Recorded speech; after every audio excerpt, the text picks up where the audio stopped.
In 1973, 120 people sat down together for a family reunion. They all shared the same last name. It was, at the time, probably the most famous surname in the history of American money. Their ancestor had built the largest private fortune the United States had ever seen. He had once held more cash than the entire federal treasury. He owned one out of every $20 in circulation in the country. And when those 120 relatives looked around the room that afternoon, not a single one of them was a millionaire. The name was Vanderbilt. 3 generations earlier, that name had meant more than the Rockefellers, more than the Astors, more than anyone. The family owned the railroads that moved the nation. They built marble palaces on Fifth Avenue and stone castles in the mountains of North Carolina. They married their daughters to European dukes. They threw parties so expensive that police had to hold back the crowds gathered just to watch the guests arrive. And then, in less than 100 years, almost all of it was gone. The mansions were torn down, the trust funds drained away. The richest family in America became, financially speaking, ordinary. This is the story of how that fortune was built and how it was lost. It starts with a barefoot boy on a Staten Island dock, and it runs all the way to a CNN anchor who says he is glad there is no money left for him to inherit.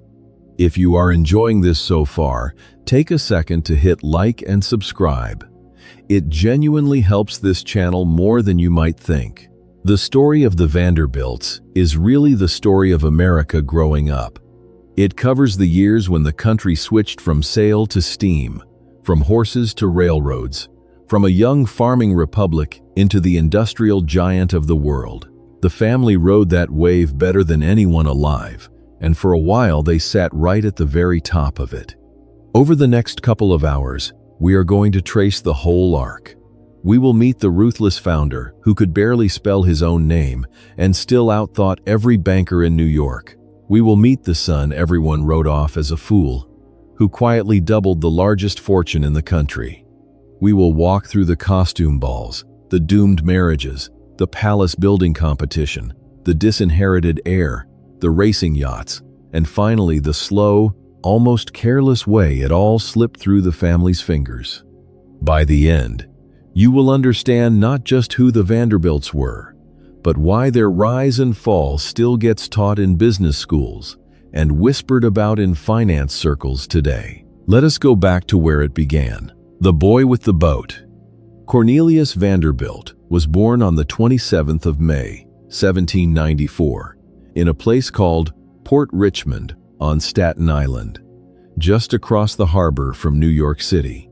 The country he was born into was brand new. George Washington was president. The ink was barely dry on the Constitution.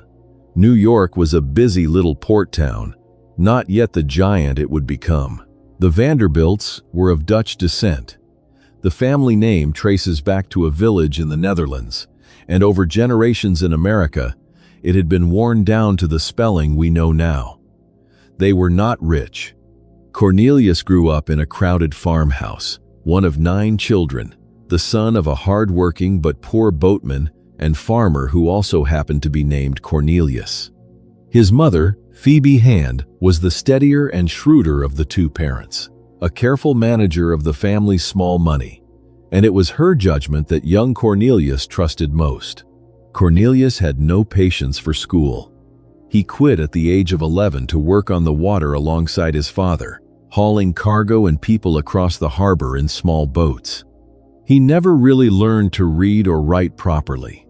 For the rest of his life, his spelling stayed terrible and his grammar rough, and he did not care in the slightest. What he had instead was a head for numbers, a memory like a steel trap, and an absolutely relentless drive to win. Here is a small detail worth knowing. The world would later call him the Commodore, which sounds like a serious naval rank. It was not. It was a nickname, an honorary title that stuck to him because he owned so many boats, and he leaned into it happily for the rest of his life, even though he never held an official Navy commission of any kind. The moment that started everything came in the spring of 1810. Cornelius, then 16, wanted his own boat so he could go into business for himself instead of working for his father. By family tradition, he borrowed $100 from his mother. In some versions of the tale, she made him earn it first by plowing and clearing a rocky field within a tight deadline, which he did, recruiting friends to help him finish in time. With the money, he bought a flat-bottom sailing boat called a periauger. He used it to ferry passengers and freight between Staten Island and Manhattan. He worked harder and longer than the competition, kept his prices sharp, and built a reputation for being reliable and fearless on the water in any weather. Other young boatmen took the easy fares and went home. Cornelius took every fare, fair weather or foul, and he was known to run his boat through storms that kept his rivals tied to the dock. Within a year, the story goes, he had paid his mother back in full and turned a solid profit on top. Then came war. When the War of 1812 broke out, the harbor around New York filled with military forts that needed supplying. Cornelius won government contracts to ferry provisions to those posts, often working at night, around enemy patrols, while keeping his daytime passenger runs going. By the end of the war, he had built up a small fleet and a real nest egg, and he had a name on the waterfront as a man who delivered. In 1813, in the middle of all this, he married. His bride was Sophia Johnson, his first cousin, a steady and capable woman who would run their household, raise their many children, and even operate a roadside inn during lean years, while her husband chased bigger and bigger ventures. That inn, on the road between the ferry landing and the rest of Staten Island, became a small business in its own right, and the money it brought in helped float the family while Cornelius pushed his fortunes outward. They would go on to have 13 children together. Cornelius was building two things at once in those years, a family and a foundation. The foundation would soon carry him off the harbor and out into the wider world. The Steamboat War. For all his success with sailboats, Cornelius Vanderbilt saw clearly which way the future was blowing. The future was steam. Robert Fulton had proven that steam-powered boats could work, and by the 1810s, a powerful monopoly controlled steam navigation in the waters of New York. The state had handed Fulton and his backer, Robert Livingston, exclusive rights to run steamboats in New York waters. Anyone else who tried it could be seized and sued. It was a closed door, and a great deal of money sat behind it. Cornelius did something that, on the surface, looked like a step down. In 1818, he sold off most of his own sailing business and went to work for another man, Thomas Gibbons, captaining a steamboat on a route between New Jersey and New York. To outsiders, it seemed strange. Why would a successful independent boatman become someone's employee? Because Gibbons was at war with the monopoly, and Cornelius wanted to learn the steam business from the inside while helping to break that monopoly wide open. Gibbons ran his boats in open defiance of the exclusive license, and Cornelius captained them with a kind of cheerful aggression, dodging authorities, undercutting fares, and daring the monopoly to stop him. There were warrants out for the boat. The monopoly's agents would try to seize the vessel whenever it touched New York soil, and Cornelius turned dodging them into a sport, hiding the boat, slipping in and out of landings, and keeping a secret compartment aboard where he could vanish if officers came looking. The public loved it. Ordinary passengers got cheap, fast service, and a bit of theater along with their crossing, and Gibbons got a captain who would fight the monopoly with relish. The conflict ended up in the highest court in the land. In 1824, the Supreme Court decided the case known as Gibbons versus Ogden. The court ruled that the power to regulate trade between the states belonged to the federal government, not to individual states, which meant New York could not legally lock up its waters for one private company. The monopoly collapsed. Steamboat travel was thrown open to free competition. That ruling did two enormous things. It became one of the most important business decisions in American legal history. shaping how the entire national economy would work for the next 2 centuries. And on a personal level, it set Cornelius Vanderbilt free. He had spent more than a decade learning every inch of the steamboat trade under Gibbons. He had watched how routes were built, how fares were set, how the public could be won. Now the field was open, and he was ready to stop working for anyone but himself. In the late 1820s, he went back into business on his own, and this time he came in swinging. He launched his own steamboat lines on routes up and down the region, attacking established operators with the one weapon that always worked for him. He slashed prices. On the busy Hudson River run between New York and Albany, he set up a line he advertised as the People's Line, charging fares so low they barely covered coal, sometimes carrying passengers for almost nothing, and making his money on food and drink sold aboard. He would charge so little for passage that the bigger, more comfortable companies simply could not survive a fight with him. Over and over, those rivals discovered that the cheapest way to deal with Cornelius Vanderbilt was to pay him to go away and run his boats somewhere else. The established Hudson River operators, including the wily speculator Daniel Drew, eventually bought him off, handing him a large lump sum and a yearly payment to abandon the route for a decade. Critics called it a kind of legal blackmail, and they were not entirely wrong. But Cornelius did not invent the game. He simply played it better and harder than anyone, and he took those payments gladly and reinvested every dollar. This became his signature method. Enter a route, drop fares below what anyone could match, make the established players bleed, then either crush them or collect a fat sum to leave them alone. By the early 1830s, he was operating steamboats on the Hudson River and across Long Island Sound, and the harbor that had once watched a teenager in a small wooden boat now watched a steamboat baron taking shape. Lord of the Coast. Through the 1830s and 1840s, Cornelius Vanderbilt turned himself from a regional operator into one of the most powerful transportation figures in the country. He pushed his steamboats farther and farther. He ran lines along the coast of New England, up to Boston and beyond, and into the busy routes serving the textile towns of the Northeast. He built bigger, faster, more luxurious vessels, then used those better boats to attack rivals on premium routes. He commissioned some of the finest steamships afloat, fitted out with comfortable cabins and good food, because he understood that travelers would choose his line if he gave them speed and a low fare together. The pattern stayed the same as before, but the scale kept growing. Where he had once fought over ferry runs across the harbor, he was now fighting over the entire coastal trade of the eastern United States. It was during this stretch that the nickname truly stuck. People started calling him the Commodore, and the name fit a man who commanded a fleet. He was a tall, hard, physically imposing figure, blunt in speech, indifferent to manners, and famously profane.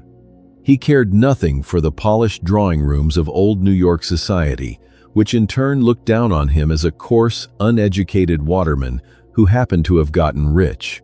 The contempt ran in both directions, and Cornelius wore the snob's disapproval like armor. Then, in the 1850s, he reached for an even bigger prize.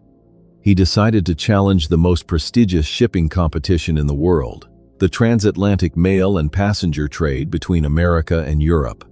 That trade was dominated by heavily subsidized lines, the British Cunard Company and the American Collins Line, both of which received large government payments to carry the mail and run their grand ocean steamers.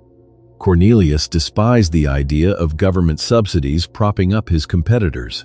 He built his own line of Atlantic steamers and ran them without a penny of government support, charging lower fares and still turning a profit, proving that private enterprise could beat the subsidized giants at their own game. The subsidized American Collins Line, weighed down by costs and by terrible accidents at sea, eventually collapsed, while the unsubsidized Commodore kept sailing. It was a lesson in his philosophy made visible on the open ocean.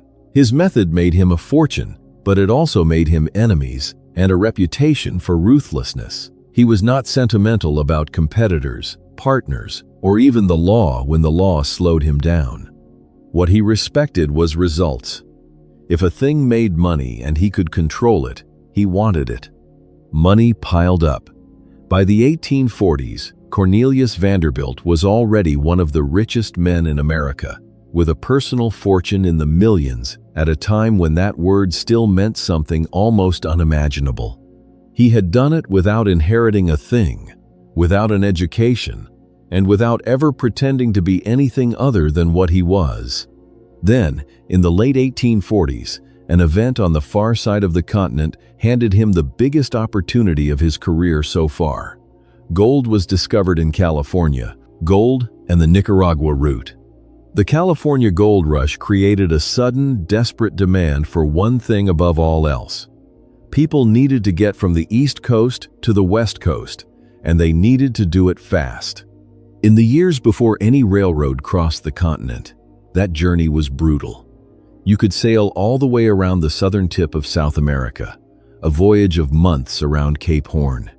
Or you could take a faster but still difficult route, crossing the narrow neck of land at Panama by mule and canoe, then catching another ship up the Pacific side. Thousands of gold seekers were pouring west, and whoever could move them quickest stood to make a staggering amount of money. Cornelius Vanderbilt looked at the map and found a third way. He focused on Nicaragua, farther north than Panama, where a combination of a large lake and a river offered a path across the land bridge. He formed a company, the Accessory Transit Company, and built an entire system around this idea. Passengers would sail from New York to the Caribbean coast of Nicaragua, transfer to riverboats and lake steamers that he had hauled in pieces and assembled on site, make a short land crossing to the Pacific, and board another of his ships to San Francisco. His Nicaragua route was faster than the Panama crossing and far quicker than going around the Horn, and he priced it to dominate. It was a sensation. The line earned him more than $1 million a year, an astonishing sum for the 1850s, and it pushed his wealth and his fame to a new level entirely. He grew so rich and so confident that in 1853 he did something almost unheard of for a man of business in that age. He took a vacation. He had a magnificent steam yacht built, named the North Star, and he sailed it across the Atlantic on a grand tour of Europe with a large party of family and guests, showing the courts of the old world what a self-made American magnate looked like. The trip was a calculated piece of showmanship as much as a holiday, a floating advertisement for American wealth and ambition. And while he was away, two of his business associates decided to seize his company out from under him. The men he had left in charge, Charles Morgan and Cornelius Garrison, used his absence to take control of the transit company and cut him out of the profits. Cornelius came home to find himself betrayed by his own partners. What happened next became legend. According to the famous account, he sent the two men a short, blunt warning. He told them that they had set out to cheat him, that he would not bother suing them because the law was too slow, and that he would simply ruin them instead. Historians have debated whether he used those exact words, but everyone agrees he meant every bit of the sentiment. He launched a furious competitive assault, set up rival operations, and waged financial war until he had clawed his way back into power and forced his enemies to terms. The Nicaragua story took an even stranger turn. The route ran straight through a small Central American country in the middle of political chaos, and an American adventurer named William Walker actually invaded Nicaragua with a private army and made himself its ruler for a time. Walker, encouraged by Cornelius's old enemies, interfered with the transit business and the rights tied to it, which put him directly in the Commodore's path. Cornelius, never a man to forgive an obstacle, threw his weight and his money behind Walker's enemies, helping to organize and fund the coalition of neighboring forces that eventually drove the adventurer out and ended his rule. It was a remarkable thing. A New York businessman, defending his shipping route, helped decide the fate of a foreign nation. By the late 1850s, Cornelius Vanderbilt had ruled the waters for the better part of 40 years. He was past 60 years old, fabulously wealthy, and most men in his position would have considered themselves finished, ready to coast on what they had built. He had no such intention. But before he turned to the railroads that would become his second empire, the country itself was about to be torn apart, and even the Commodore would be pulled into the fight. The steamship and the war. When the Civil War broke out in 1861, Cornelius Vanderbilt was 67 years old and one of the richest men in the United States. He could easily have sat the conflict out, tending his fortune from a safe distance. Instead, he made one of the most patriotic and most expensive gestures of his life. The Union Navy faced a frightening problem on the water. The Confederacy had built fast commerce raiders and a fearsome ironclad warship, and the North worried that these vessels could break out, attack shipping, and even threaten northern ports.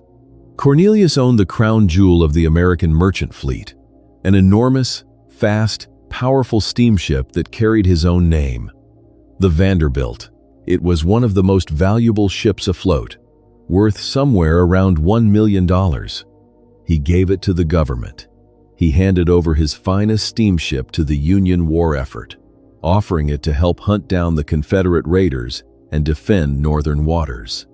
The gift was so large that it became a matter of public note, and Congress eventually voted him a special gold medal in recognition, a rare honor.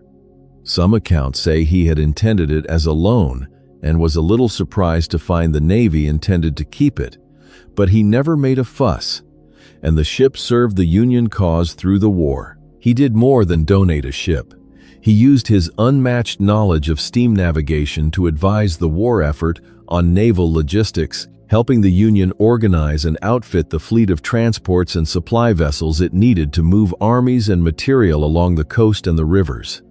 For a man with no formal education and a reputation for caring only about profit, it was a striking display of genuine loyalty to the country that had made his fortune possible.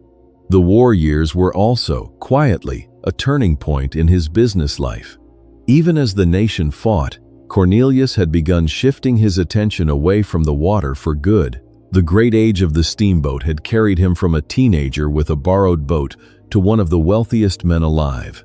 But he could see, with the same clear eye that had spotted steam decades earlier, that the next great fortune would not be made on the water at all. It would be made on land, on iron rails, and he meant to own it.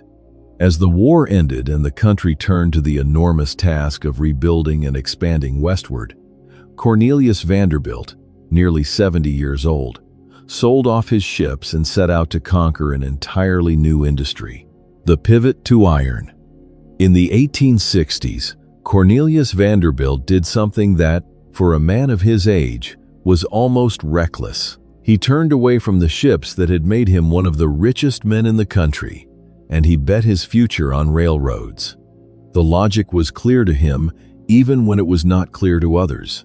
Steamboats and sailing vessels had built the first half of the 19th century. Railroads were going to build the second half. The future of moving people and goods was on iron rails, not water. And Cornelius wanted to own that future the way he had owned the harbor. He began selling off his shipping interests and pouring his capital into rail. He started close to home. The New York and Harlem Railroad was a struggling line that ran right up the middle of Manhattan and out of the city. Its stock was cheap and unloved, and most serious investors thought it was nearly worthless. Cornelius saw something they did not. He saw a railroad with an irreplaceable route into the heart of the largest city in America, and he started buying. What happened next showed the financial world that the old steamboat captain had become one of the most dangerous operators on Wall Street. As Cornelius accumulated shares of the Harlem and worked to improve the line, a group of speculators, including the notorious Daniel Drew, tried to make money by betting against the stock. They sold Harlem shares short, essentially gambling that the price would fall, and some of them schemed to use their political connections to sabotage the company and crash its value. Cornelius turned the trap around on them. In what became known as the Harlem Corner, he and his allies quietly bought up nearly every available share of the stock. When the short sellers needed to buy shares to cover their bets, they discovered that Cornelius controlled almost all of them, and that he was not selling at any reasonable price. The speculators were squeezed. To settle their positions, they had to buy from him at whatever price he chose to name. And he chose to name a brutal one. There were, in fact, two of these famous Harlem corners in quick succession. In the first, a group of crooked city politicians had granted the railroad a valuable franchise and then sold the stock short, planning to repeal the franchise, crash the price, and pocket the difference. Cornelius cornered them and crushed them. In the second, members of the state legislature tried almost exactly the same trick, betting against the railroad while planning to kill its franchise in the legislature. Cornelius cornered them too, driving the stock to dizzying heights and ruining a fresh batch of would-be schemers. The lesson rippled through Wall Street and through the halls of government. Cornelius Vanderbilt was not a relic of the steamboat age, dabbling in something he did not understand. He had walked into the stock market and beaten its sharpest and most powerful players at their own game, twice. With the Harlem under his control, he turned to the next prize. He acquired the Hudson River Railroad, which ran north out of the city along the river toward Albany. Now he owned two of the key lines feeding traffic into and out of New York City. He was no longer a man with a railroad. He was a man assembling a network, and the most important piece of that network was about to fall into his hands almost by force. The Commodore builds an empire. The great trunk line of the region was the New York Central Railroad, which ran across the state from Albany toward Buffalo and the west. Cornelius Vanderbilt's two railroads, the Harlem and the Hudson River Line, controlled the crucial approach into New York City. The Central depended on connecting with those lines to get its passengers and freight into the city. Whoever controlled the connection held the power. Cornelius used that power without hesitation. In a famous episode in the winter, when relations soured, he simply refused to accept the Central's traffic at the connecting point on the Hudson River, leaving the great railroad's passengers and freight stranded in the cold, unable to complete their journey into the city. He ordered his trains to stop short of the connection, so that travelers from the Central had to climb out and find their own way across the river to reach Manhattan. The Central had assumed it could rely on the connection. Cornelius showed them, in a single brutal stroke, that they could not rely on anything he chose to withhold. The directors of the Central were forced to come to terms, and before long Cornelius had taken control of the line itself. By the end of the 1860s, he had merged his railroads into one consolidated system, the New York Central and Hudson River Railroad, a continuous, unified line connecting New York City with the Great Lakes and the routes west. He kept expanding the network, reaching toward Chicago through further acquisitions, until he controlled one of the most important transportation arteries in the entire country. The Commodore was now, beyond any argument, the most powerful railroad man in America. He ran his system aggressively and, by the standards of his time, often improved it. He invested in better track, replaced flimsy iron rails with stronger ones, built sturdier bridges, ran more trains on tighter schedules, and understood that a well-run railroad printed money. He also engaged in the financial practices of his era without apology, including the controversial habit of issuing large amounts of new stock, sometimes far beyond the underlying value of the assets, a practice critics called watering the stock. When he combined his lines, he issued a flood of new shares to himself and the other owners, vastly increasing the paper value of the company. To his critics, this was a swindle on the investing public. To Cornelius, it was simply how the game was played, and he played it to win. Not every fight went his way. His most famous defeat came in the battle known as the Erie War. Cornelius set out to gain control of the Erie Railway, a rival line, and he came up against a trio of opponents who were every bit as cunning and far less scrupulous than he was.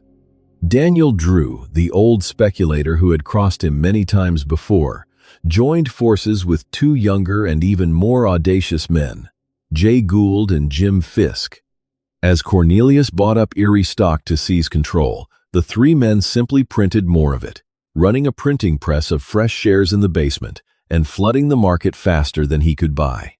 When Cornelius got friendly judges to issue orders against them, his opponents fled across the river to New Jersey with the company's cash in carpet bags to escape arrest, holed up in a hotel they guarded like a fort, and then bribed lawmakers in Albany to make their freshly printed shares legal after the fact. Cornelius found himself buying an endless river of worthless paper, and he eventually had to give up the fight and cut his losses. It was one of the rare times the Commodore was beaten, and it left a lasting bitterness between him and Gould in particular that never healed. Even so, his empire was secure, and in 1871 he gave the city of New York a monument to it. He built the Grand Central Depot, a vast new railroad station that gathered his lines together under one grand roof and replaced the scattered, dangerous street-level tracks that had clogged the city. It was the ancestor of the famous terminal that stands on that spot today, and for decades it served as the great gateway to the city, all of it flowing out of one man's iron network. Late in his life, Cornelius also made one significant act of generosity that surprised people who knew his reputation. He had spent a lifetime accumulating and very little of it giving away. But in 1873, he donated $1 million to help found a university in Nashville, Tennessee, a gift encouraged by his second wife's Southern connections, and intended, in part, to help heal the wounds between North and South after the war. At the time, it was the largest charitable gift in American history, and the school took his name. Vanderbilt University still bears it today, a piece of the family's legacy that long outlived the fortune itself. The old man's house in order. For all his triumph in business, Cornelius Vanderbilt's private life was tangled and often unhappy. His marriage to Sophia, the cousin he had wed back in 1813, had lasted more than 50 years and produced 13 children.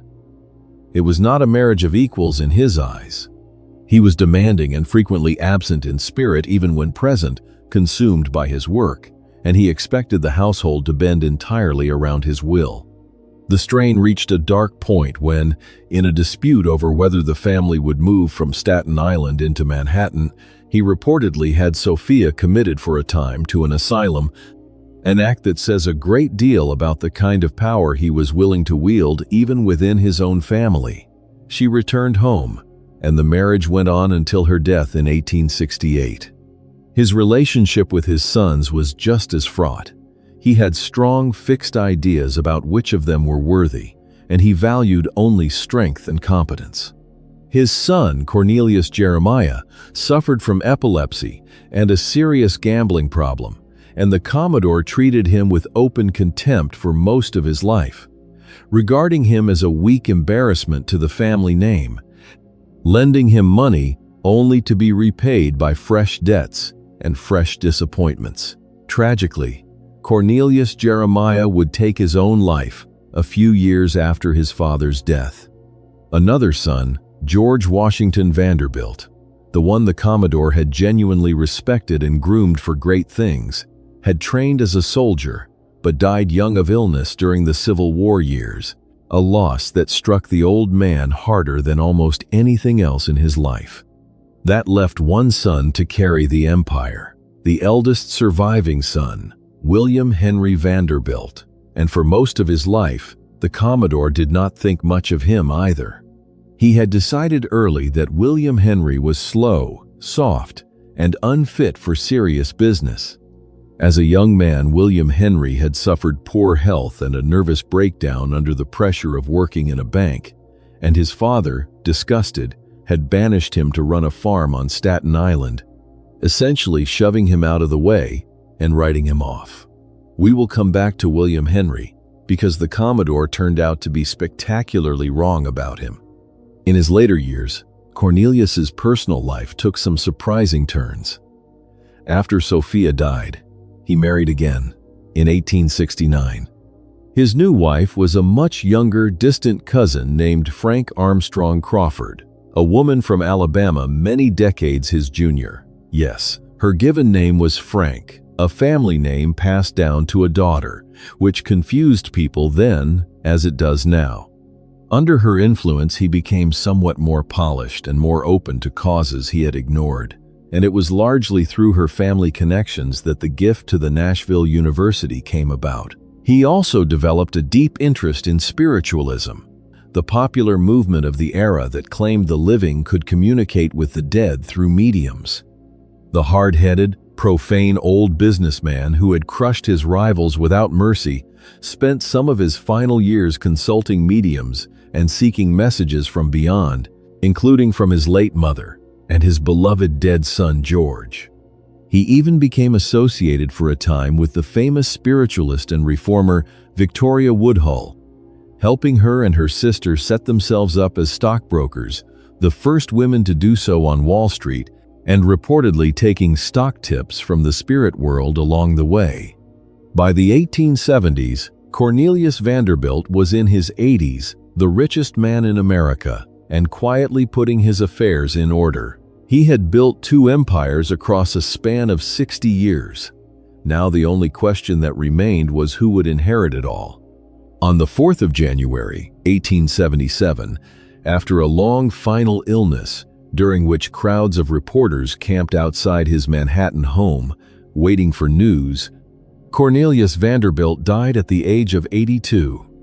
He left an estate valued at around $100 million. To put that in perspective, it was more money than was held in the United States Treasury at the time. By some measures, he was, at the moment of his death, the richest person in the world, and then everyone learned what was in the will. Cornelius had decided that his fortune must not be split into pieces, because in his view, a divided fortune was a weak one, easily scattered and lost. So he left the overwhelming majority of everything, roughly $95 million, to a single heir, his eldest surviving son, William Henry, the son he had once dismissed as a fool. A smaller portion was set aside for William Henry's sons, the favored grandsons. The Commodore's daughters and his troubled son, Cornelius Jeremiah, received comparatively modest sums, a few $100,000 apiece in most cases. An enormous amount to an ordinary person, but a tiny fraction of the whole. The reaction was explosive. Several of the daughters, joined by Cornelius Jeremiah, took the will to court, arguing that their father had been of unsound mind, manipulated by spiritualists and mediums, and by William Henry himself. The trial dragged on for more than a year and aired the family's dirty laundry in public, full of testimony about seances, faith healers, clairvoyance, and bitter family grievances. All of it devoured by a fascinated public. In the end, they lost. The will stood. William Henry quietly settled with some of his siblings to make the disputes go away, but the structure held. He had inherited an empire and, with it, the expectations of a watching world that fully expected him to fail. The son who doubled it. When William Henry Vanderbilt took control of his father's fortune in 1877, the smart money assumed he would squander it. He was 55 years old, heavy-set, mild-mannered, and known mainly as the dim son the Commodore had banished to a farm. The newspapers and the financiers expected a steady decline. The great old lion was dead, and the cub was no match for him.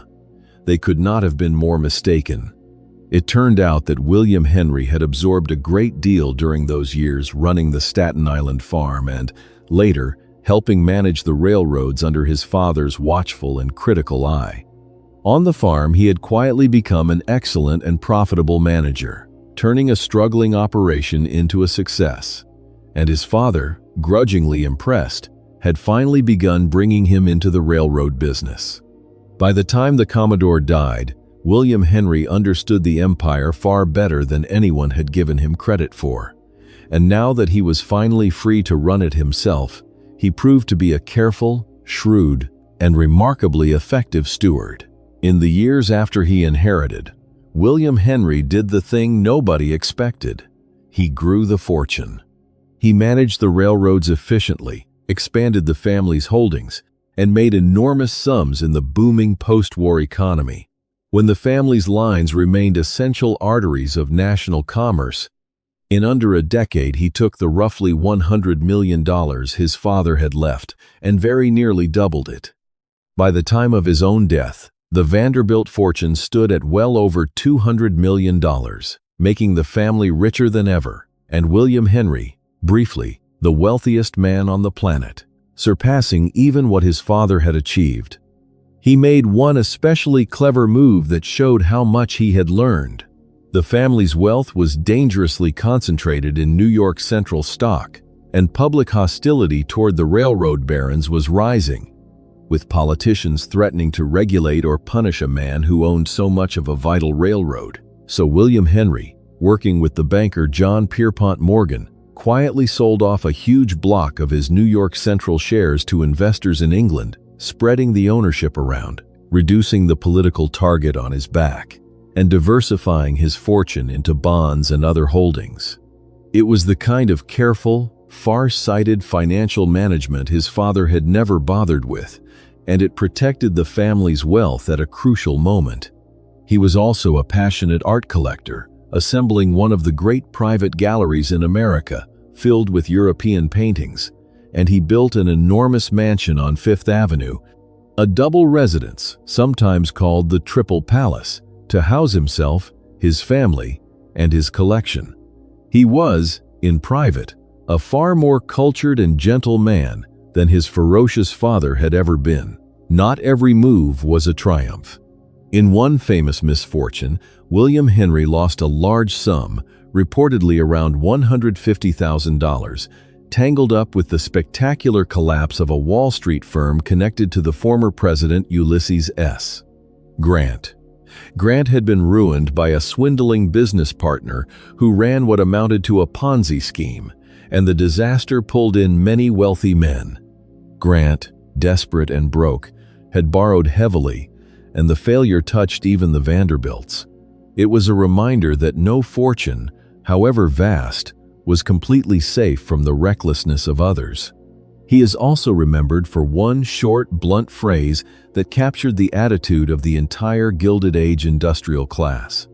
In 1882, when a reporter pressed him about whether he was running a particular fast express train for the benefit of the public, William Henry reportedly snapped that the public be damned, explaining that he was running his railroad for the benefit of his stockholders, not as a charity. The remark, when it got out, caused a scandal and became one of the most famous quotations of the era, held up forever after, as proof of the arrogance of the railroad barons. The fuller version of his answer made clear he meant he answered to the people who had invested their money in his company. But it was the short, harsh version that stuck, and it followed the family for generations. William Henry did not enjoy his triumph for long. The pressures of managing one of the world's largest fortunes wore on him, and his health was never strong. On the 8th of December, 1885, only about 8 years after inheriting from his father, he died suddenly, collapsing in his Fifth Avenue mansion in the middle of a business conversation. And here is where the story of the Vanderbilts begins to turn. Cornelius the Commodore had kept the fortune whole by leaving almost all of it to one heir, a strategy built on the belief that concentrated wealth was strong wealth.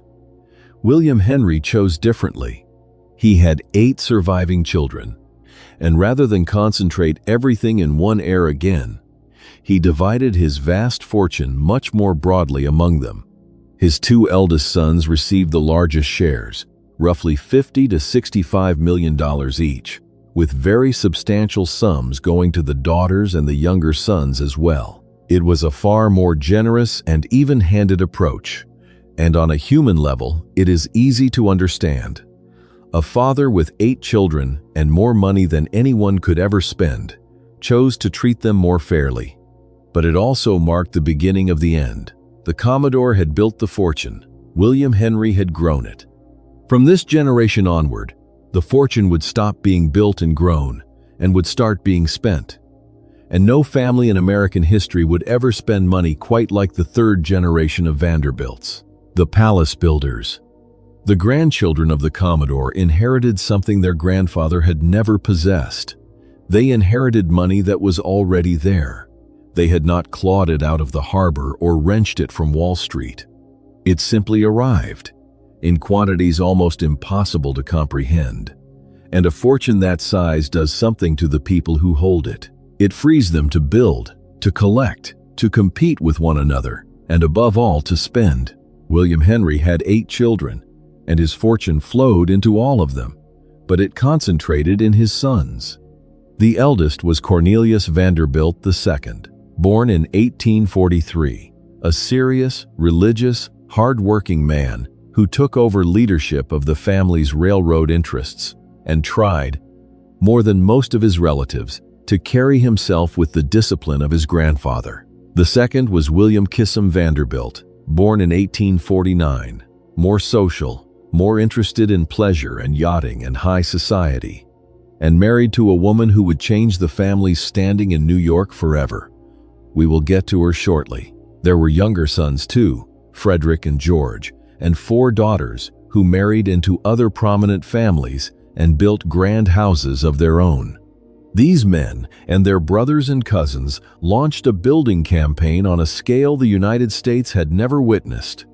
Along Fifth Avenue in New York, in the stretch that became known as Vanderbilt Row, they raised one enormous mansion after another, hiring the finest architect of the age, Richard Morris Hunt, and the finest craftsmen money could import. These were not houses in any ordinary sense.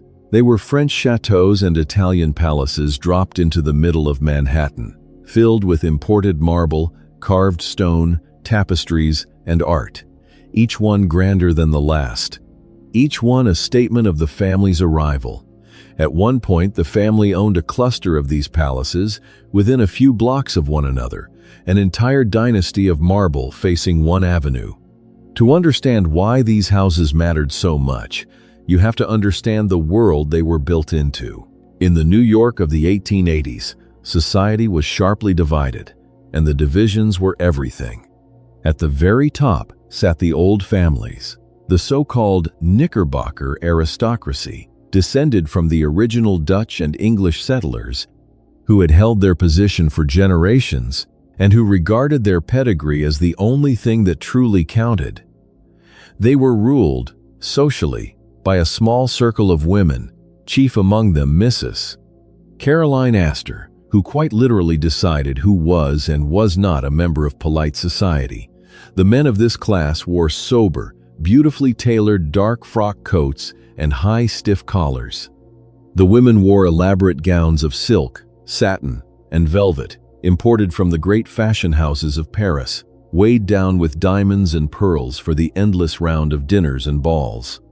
They dined on enormous multi-course French meals, served by liveried footmen, terrapin soup and canvasback duck, and oysters and hothouse fruit out of season, and they communicated their status through a rigid code of calling cards, formal introductions, and invitations that an outsider could spend a lifetime failing to crack. An entire afternoon could be spent in the ritual of leaving cards at the right houses in the right order. Below them came the new money, the industrialists and financiers and railroad men who had made vast fortunes in a single generation. They had the wealth, often far more of it than the old families, but they did not have the acceptance. To the Knickerbockers, the Vanderbilts were vulgar upstarts, grandchildren of a profane steamboat captain, no matter how many millions they controlled. The barrier between the two groups was invisible, but absolutely real, and money alone could not buy a way across it. And below everyone, vastly more numerous, were the working people of the city. Immigrants poured in by the hundreds of thousands, Irish and German and Italian and Eastern European, crowding into tenements on the Lower East Side, often whole families to a single, airless room. They worked brutal 12- and 14-hour days in factories, on the docks, in sweatshops, and in the homes of the rich, where a single Vanderbilt mansion might employ dozens of servants, cooks, maids, footmen, and coachmen. They wore plain, hard-wearing, often patched clothes, ate bread, potatoes, cabbage, and whatever cheap food they could afford, and lived a life that existed in the same city as the marble palaces, but in a completely separate universe. The distance between the family eating canvas-back duck-off gold plate on Fifth Avenue and the family sharing a tenement room a few miles south was, in real terms, almost unbridgeable. This was the Gilded Age, a name drawn from a novel by Mark Twain, describing an era that gleamed with gold on the surface while hiding harder truths underneath. The Vanderbilt palaces were its glittering showpieces. The new money Vanderbilts had the gold. What they did not yet have was the surface acceptance that would let them feel they had truly won. One woman in the family decided to take it by force.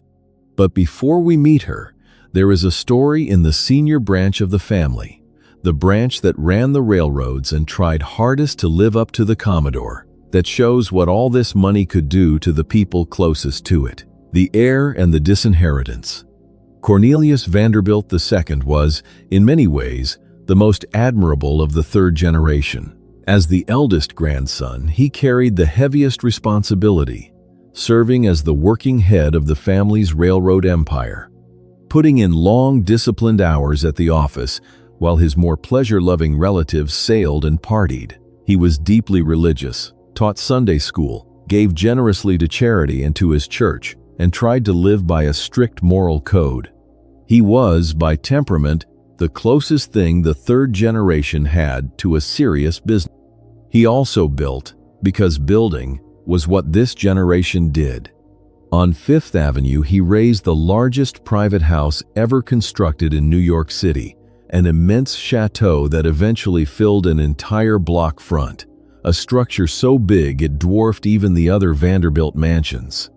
And in Newport, he built the most famous Vanderbilt house of them all, which we will come to shortly. He had inherited the largest single share of his father's fortune, along with the leadership of the family, and he meant to be worthy of it.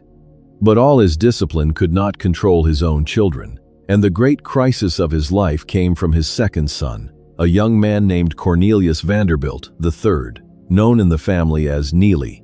Neely was a bright young man, talented in engineering, but he fell in love with a woman his parents could not abide.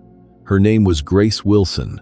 She came from a socially ambitious family. She was a little older than Neely. She had a reputation as a determined social climber, and most painfully of all, she had earlier been romantically linked to Neely's older brother William, who had died young of typhoid fever.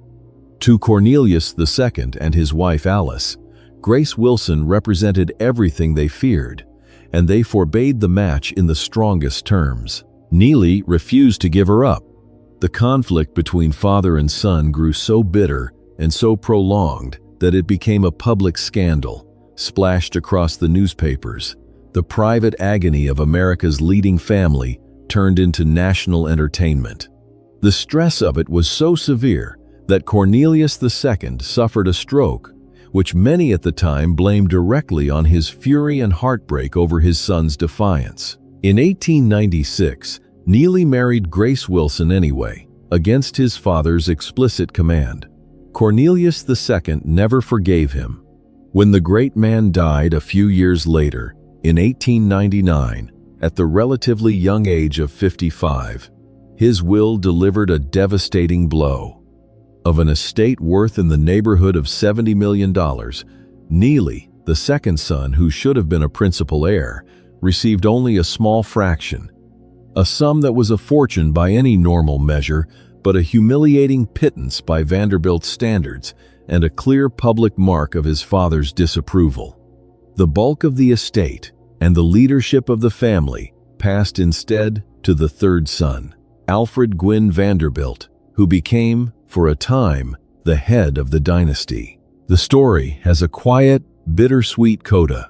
Alfred, the favored son, felt the unfairness of it, and he is said to have voluntarily given a large sum from his own inheritance to his disinherited brother Neely, trying to soften the blow their father had dealt. And Neely, cut off from the leadership of the family, went on to make a real life of his own as an engineer and inventor, holding patents related to railroad locomotives and rising to the rank of brigadier general in the military. He had married for love against the will of the richest family in America, and he had paid an enormous price for it, but he had not been destroyed. It was a sign of things to come. The family that had been built by ruthless unity was beginning to fracture along the lines of love, pride, and disapproval, and the discipline that had created the fortune was nowhere to be found in the generation now spending it. The prudent branch. Not every Vanderbilt of the third generation threw money around. Amid all the palace building and social warfare, one of William Henry's sons quietly did the opposite of his relatives. He held on to his fortune, managed it sensibly, and even grew it. His name was Frederick William Vanderbilt, and he is the great exception to the family's story of decline. Frederick was the third son of William Henry. Where his brothers craved attention and his sisters-in-law craved social conquest, Frederick was reserved, private, and genuinely interested in finance and business. He served on the boards of many railroads and managed his inheritance with real skill, investing wisely and steadily so that the millions he received actually multiplied in his hands over the decades. While the rest of the family was learning how to spend, Frederick remained one of the few who still understood how to keep. He was not without his own grand house, of course. No Vanderbilt could resist building. Frederick and his wife Louise constructed a beautiful mansion at Hyde Park, in the Hudson River Valley north of the city, a refined and elegant country estate rather than a gaudy showpiece. But it was modest by the standards of his relatives, and it was run with care rather than reckless extravagance. That house still stands today, preserved as a National Historic Site, a quiet monument to the one Vanderbilt who treated his fortune as something to be guarded rather than burned. Frederick had no children, and when he died he left a large and intact fortune, much of it to a niece and to charity, proof that at least one member of the family had learned the lesson the others ignored.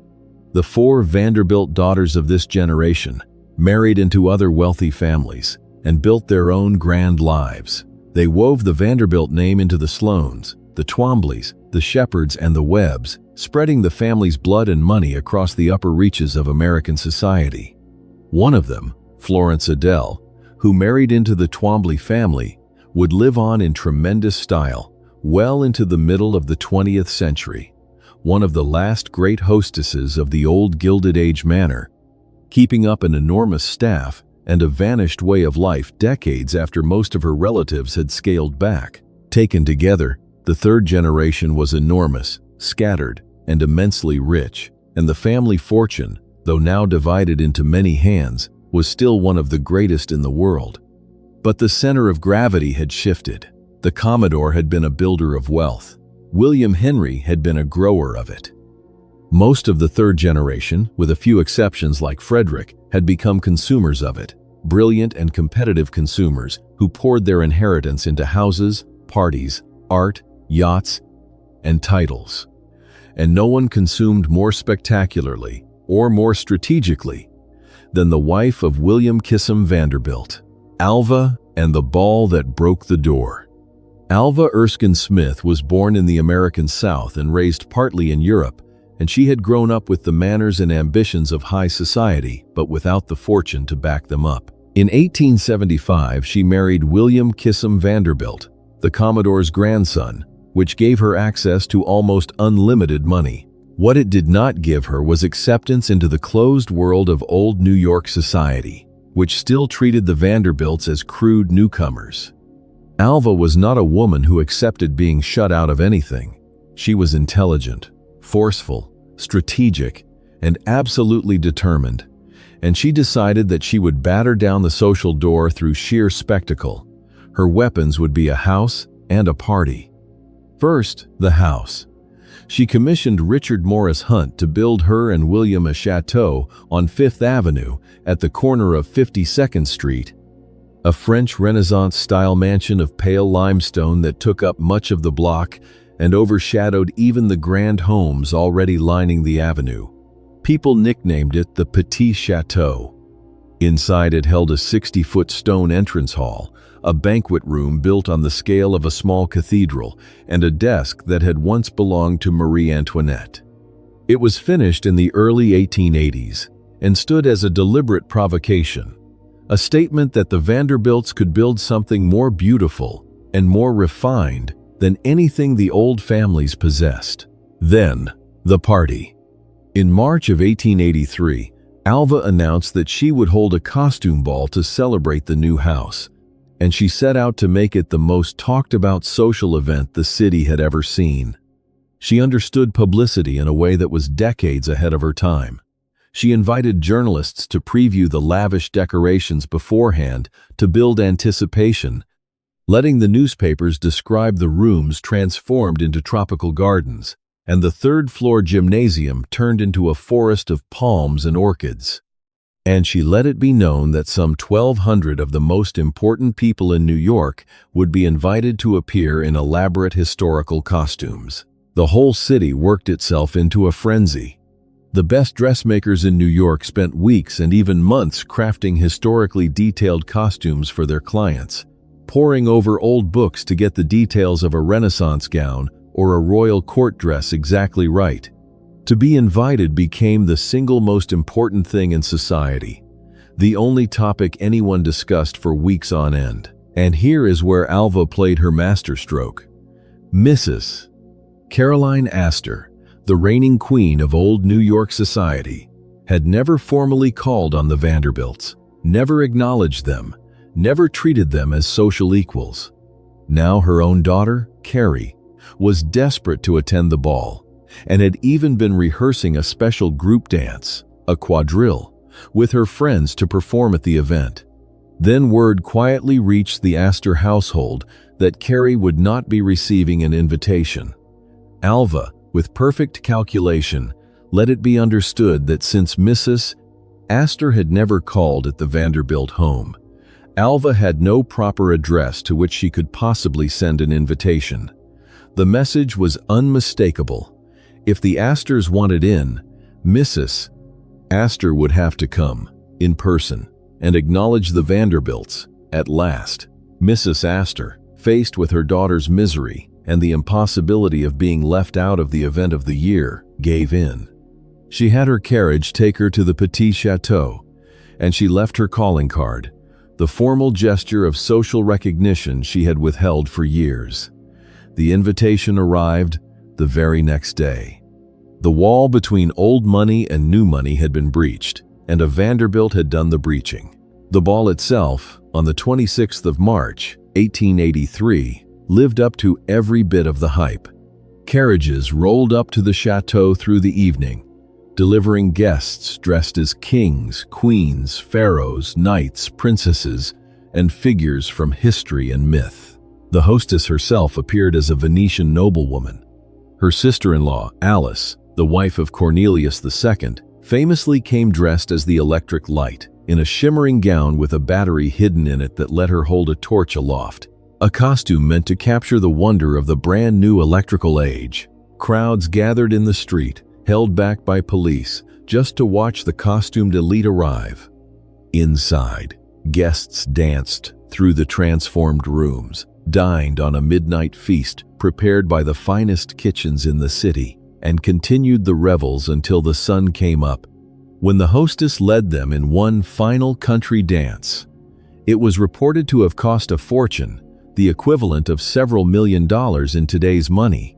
In a single night, Alva Vanderbilt had spent her way through the last barrier between her family and the heights of New York society. From that point on, the Vanderbilts were not merely rich, they were socially supreme, and the old guard had been forced to make room. The summer palaces of Newport. Once the Vanderbilts had conquered New York, they needed somewhere to spend the summers. And the place the very richest Americans chose was Newport, Rhode Island, a seaside town that became the warm-weather capital of Gilded Age society. The houses the wealthy built there were called, with breathtaking understatement, cottages. They were nothing of the kind. They were among the most lavish private residences ever constructed in the United States, used for only a few weeks each summer, and the Vanderbilts built two of the most spectacular of them all. The first came from Alva, the same Alva who had stormed New York society. Not content with the chateau on Fifth Avenue, she had Richard Morris Hunt design her a summer house in Newport called Marble House, built between the late 1880s and the early 1890s. It was meant to dazzle, and it did. As the name suggests, it used staggering quantities of marble, imported from quarries around the world, in a design inspired by the great classical buildings of Europe, and in particular by a famous palace at Versailles. It reportedly cost something in the range of $11 million at the time, a colossal sum, the great majority of it spent on the marble alone, with a gilded ballroom that glittered with gold leaf from floor to ceiling. Alva treated it as a gift for her 39th birthday and as a temple to her own taste and standing, and years later she would use it as a base for the political cause that consumed her later life. The second, and the most famous Vanderbilt house in Newport, belonged to her brother-in-law, Cornelius Vanderbilt II, the serious eldest grandson who ran the railroads, built a summer home called the Breakers between 1893 and 1895. Designed once again by Hunt, it was an enormous Italian Renaissance-style palace overlooking the Atlantic Ocean, with around 70 rooms arranged around a soaring central great hall that rose nearly the full height of the house. Inside, it was finished with imported marble, alabaster, gilded ceilings, rare woods, mosaics, and a grand staircase fit for a royal court, decorated by the finest craftsmen Hunt could assemble. Some of them brought over from Europe specifically for the job. It was, and remains, one of the grandest houses ever built in America, the high watermark of Gilded Age domestic excess. To reduce the risk of fire, the heating boilers were placed far from the house, and the structure was built largely of stone and steel because the family had learned that wooden palaces could burn. There is something worth pausing on in these summer cottages. A family would arrive for the few weeks of the Newport season, hold and attend an exhausting round of dinners, balls, and entertainments, each one a competition in extravagance, and then close the house up again until the following year. The point was never simply to have a comfortable place to spend the summer. The point was to display wealth, to outdo every rival, to demonstrate that no one on earth could outspend a Vanderbilt.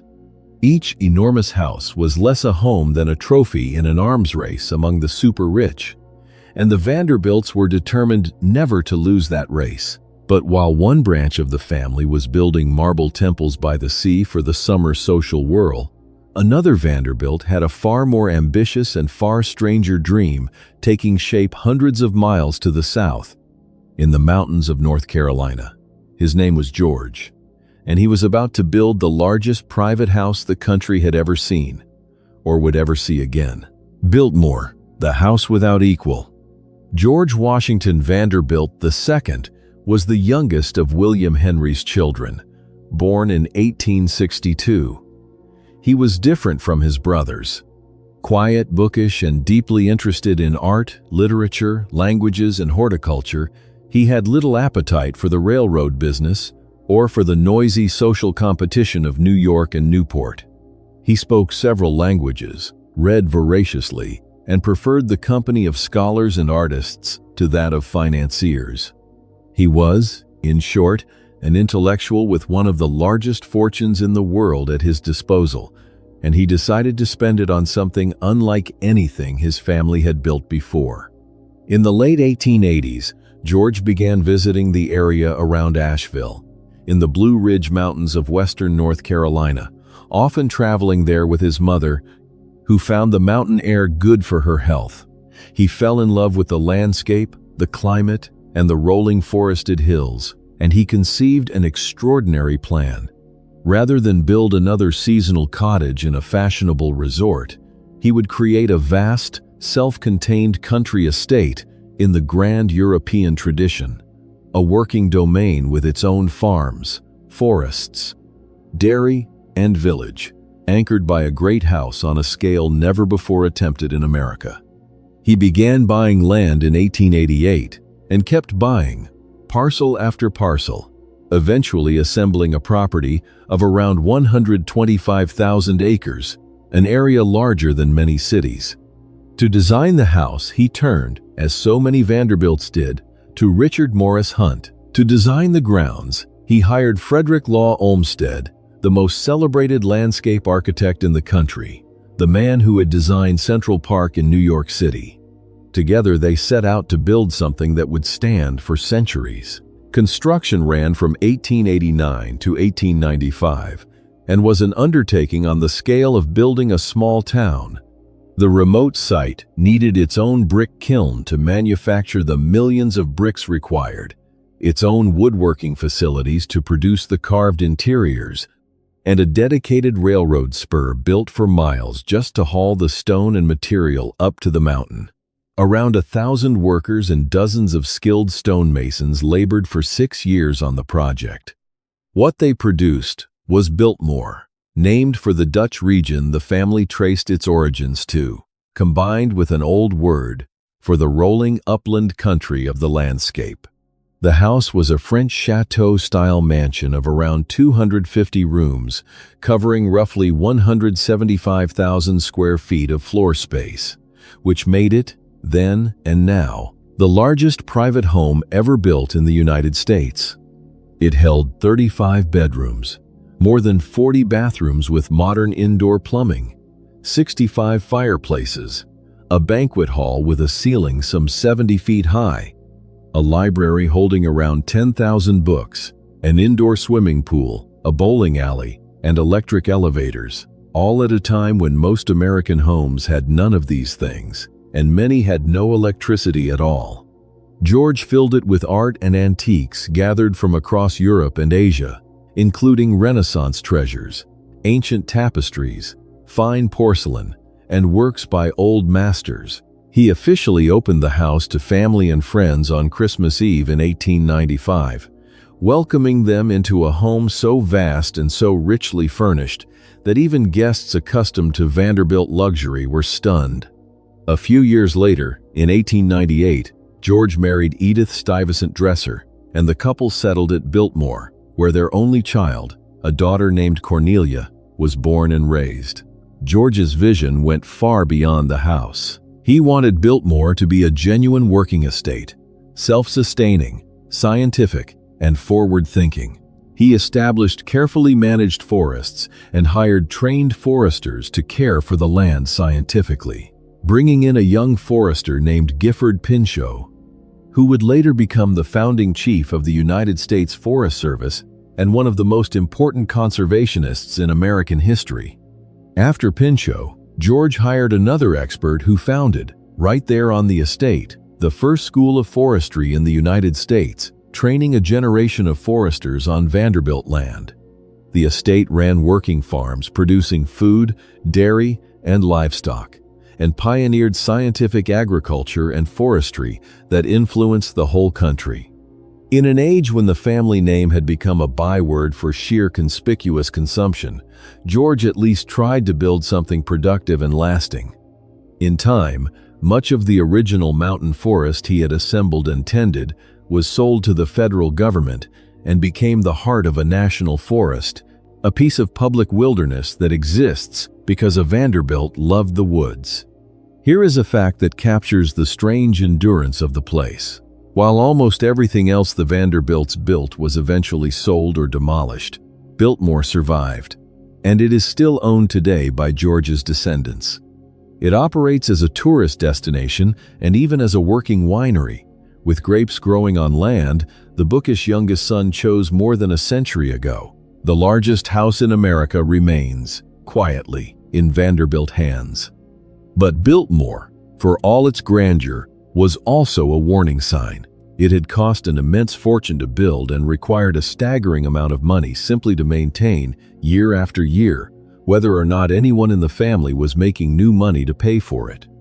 George, who had never worked in business, spent heavily and earned little, and even his great fortune felt the strain of keeping his mountain kingdom running.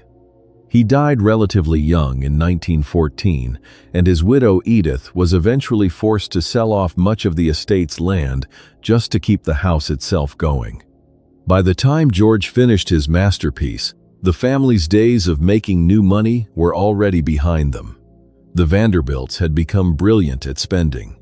They had forgotten how to earn. The sporting Vanderbilts.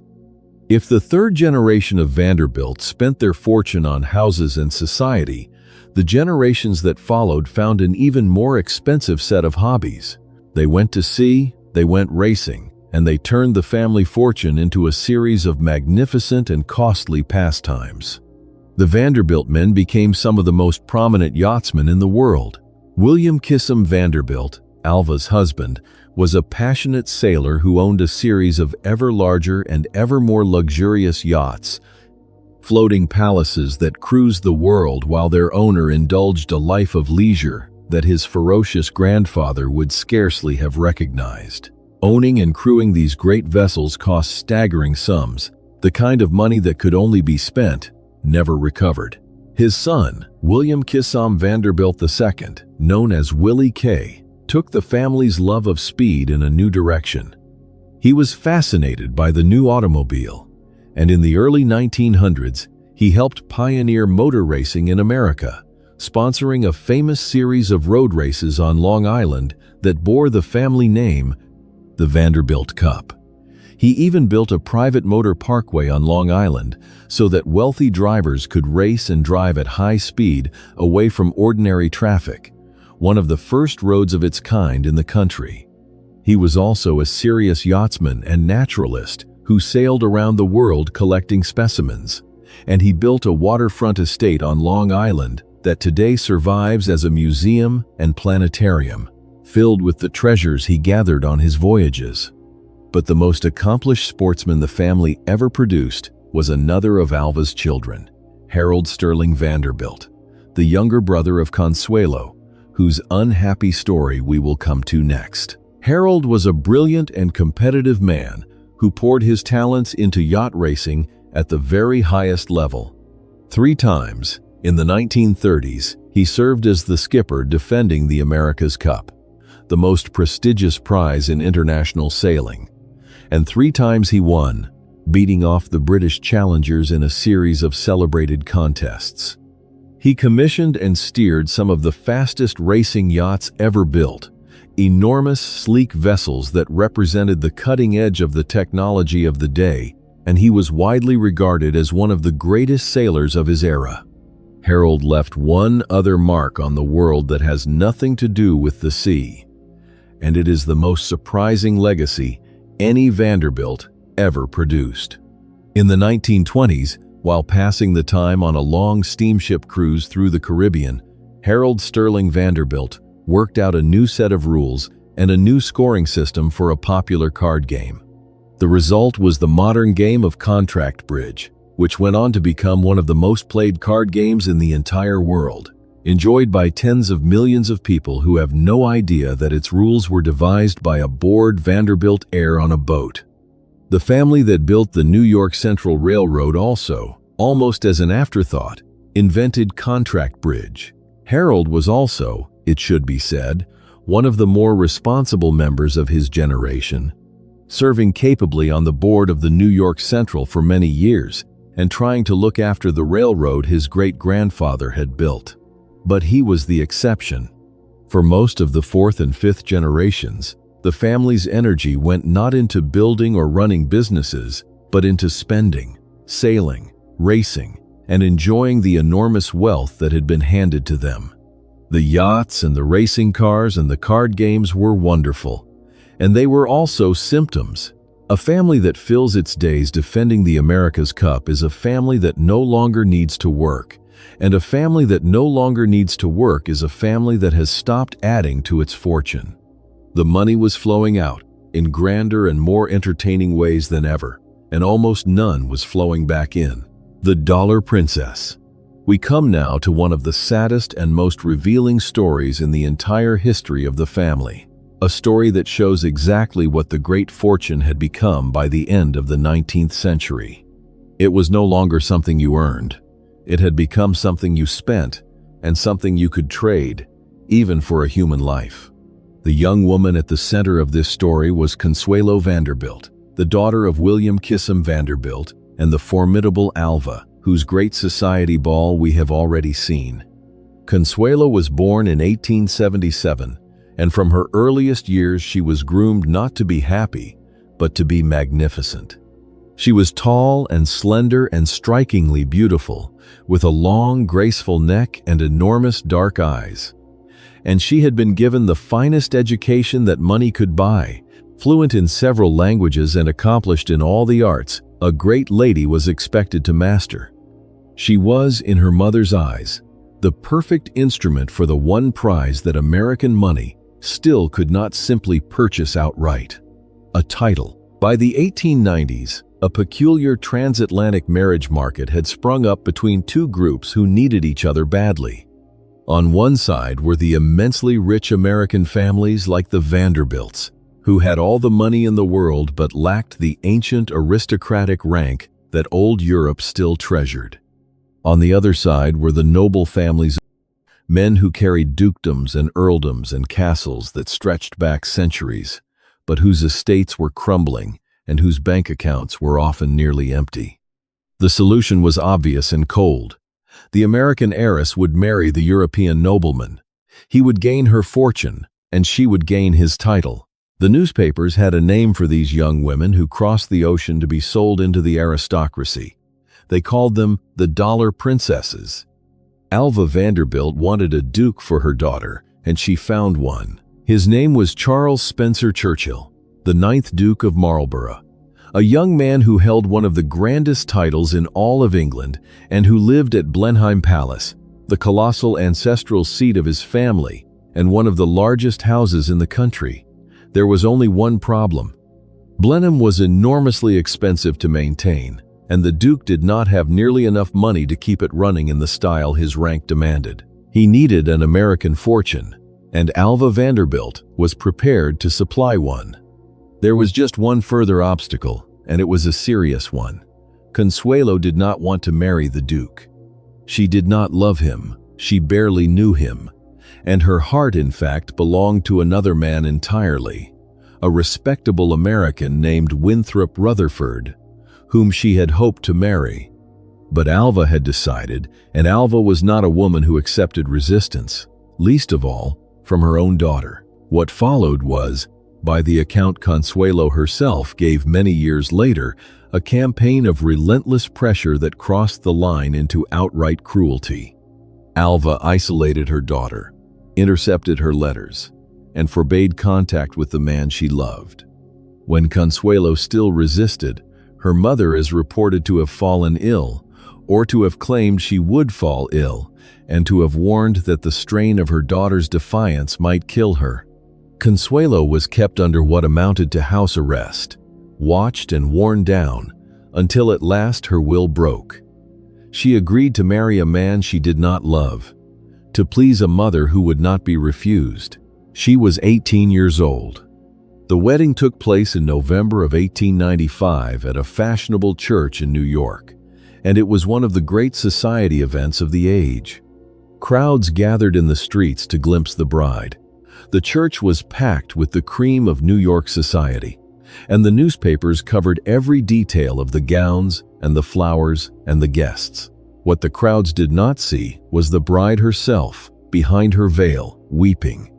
By her own later account, Consuelo had spent the morning of her wedding in tears, and she went to the altar with her eyes red and her heart broken, marrying a stranger because her mother had willed it. The price of the match was spelled out almost as plainly as a business contract, because in truth, that is what it was. As part of the marriage settlement, an enormous sum of Vanderbilt money, millions of dollars, was transferred to the Duke and to the upkeep of his estate. The fortune that the rough old Commodore had clawed together on the docks of New York, dollar by hard dollar, now flowed across the Atlantic to prop up a crumbling English palace and to buy his great-granddaughter a coronet she had never wanted. The boatman's money had purchased a duchess. The marriage was, predictably, a deeply unhappy one. Consuelo was now the Duchess of Marlborough, the mistress of Blenheim Palace, with a position near the very summit of English society, presented at court and seated among the highest in the land. But she was married to a cold and difficult man with whom she had almost nothing in common, living far from her home and her country, trapped in a vast and chilly palace among people who often saw her as little more than the American money that had rescued their duke. She later wrote, with quiet bitterness, that she had been expected, above all, to do one thing: to produce children who would carry on the ancient Marlborough line, an heir to inherit the dukedom, and a second son to spare in case anything happened to the first. She did her duty and bore 2 sons, and having delivered what the bargain required of her, she found her usefulness to the marriage largely at an end. For a number of years Consuelo endured this gilded captivity, and she did not waste it entirely. To her credit, she threw herself into charitable work and into helping the poor, using her grand position to do real good for people far less fortunate than herself, and she became known and respected for it. But the marriage itself was hollow, and eventually it could not be sustained. After roughly a decade together, Consuelo and the Duke separated, and in time they divorced. Years later, the marriage was even formally annulled by the church, and in a final extraordinary twist, it was Alva herself, Consuelo's own mother, who came forward to testify that she had forced her daughter into the marriage against her will. The woman who had built the cage now helped to unlock it, admitting in public what she had done. Consuelo's later life was far happier than her first marriage had been. She married again, this time for love, to a Frenchman named Jacques Balsan, and she spent her later decades in far greater contentment, dividing her time between France and the United States, and devoting herself to charitable causes. Late in her life, she wrote a memoir telling the story of her gilded girlhood and her unwanted marriage, and it remains one of the most vivid and heartbreaking accounts we have of what it was actually like to be born a Vanderbilt at the height of the family's wealth, to be a daughter whose own happiness counted for nothing against the family's hunger for status. She titled her memoir with a phrase that summed up the whole bargain of her early life: the glitter and the gold. It is worth pausing on what Consuelo's story tells us, because it is more than just one unhappy marriage. By the time Consuelo was led weeping to the altar, the Vanderbilt fortune had completed a strange and total transformation. The Commodore had built it by relentless work, by competing and winning in the hard world of business, creating real things, steamships and railroads, that the country actually needed. 3 generations later, his descendants were no longer building anything at all. They were using the money to buy palaces, to buy society, and now even to buy a title for a daughter who did not want it. The fortune had become purely a thing to be spent, traded, and displayed, and money that is only ever spent and never made has only one possible future: it runs out. Alva's rebellion. The woman who had forced her daughter into a loveless marriage was, by any measure, one of the most formidable people the Vanderbilt family ever produced, and her own story took a turn so unexpected that it deserves a chapter of its own. Alva Vanderbilt, the iron-willed mother who had broken her daughter's heart to win a duke, spent the second half of her life becoming something almost no one could have predicted. She became a rebel. The first sign of her rebellion shocked New York society to its core. In 1895, the same year she was marching Consuelo toward the altar, Alva did something that women of her class simply did not do. She divorced her husband. Divorce in the highest ranks of society was, at the time, an almost unthinkable scandal, a stain that could destroy a woman socially and exile her from the very world she had spent her life conquering. Respectable wives were expected to endure unfaithful or unhappy marriages in silence, keeping up appearances at all costs. Alva refused. She publicly ended her marriage to William Kissam Vanderbilt, took a substantial settlement, and dared society to shun her for it. It was a stunning act of defiance, and characteristically, she did not merely survive it, she brazened it out and remained a power in society regardless, helping to make divorce, if not respectable, at least survivable for the wealthy women who came after her. The following year, she married again, this time to a man named Oliver Belmont, a member of another rich and prominent family, and, by all accounts, a husband far better suited to her than the first had been. For a little over a decade, she was happy, but then Belmont died, leaving Alva a widow with an enormous fortune, a fierce intelligence, and no clear purpose. A woman of less force might have settled into a quiet old age of dinners and charity. Alva did the opposite. She found a cause, and she threw the full weight of her formidable personality and her great wealth behind it. The cause was votes for women. In the early years of the 20th century, the movement to win American women the right to vote was gathering strength, and it badly needed money, organization, and powerful allies. Alva supplied all three. She became one of the most important financial backers of the American suffrage movement, pouring large sums of her Vanderbilt money into the fight, funding organizations, paying for headquarters, bankrolling publications and campaigns. But she did far more than write checks.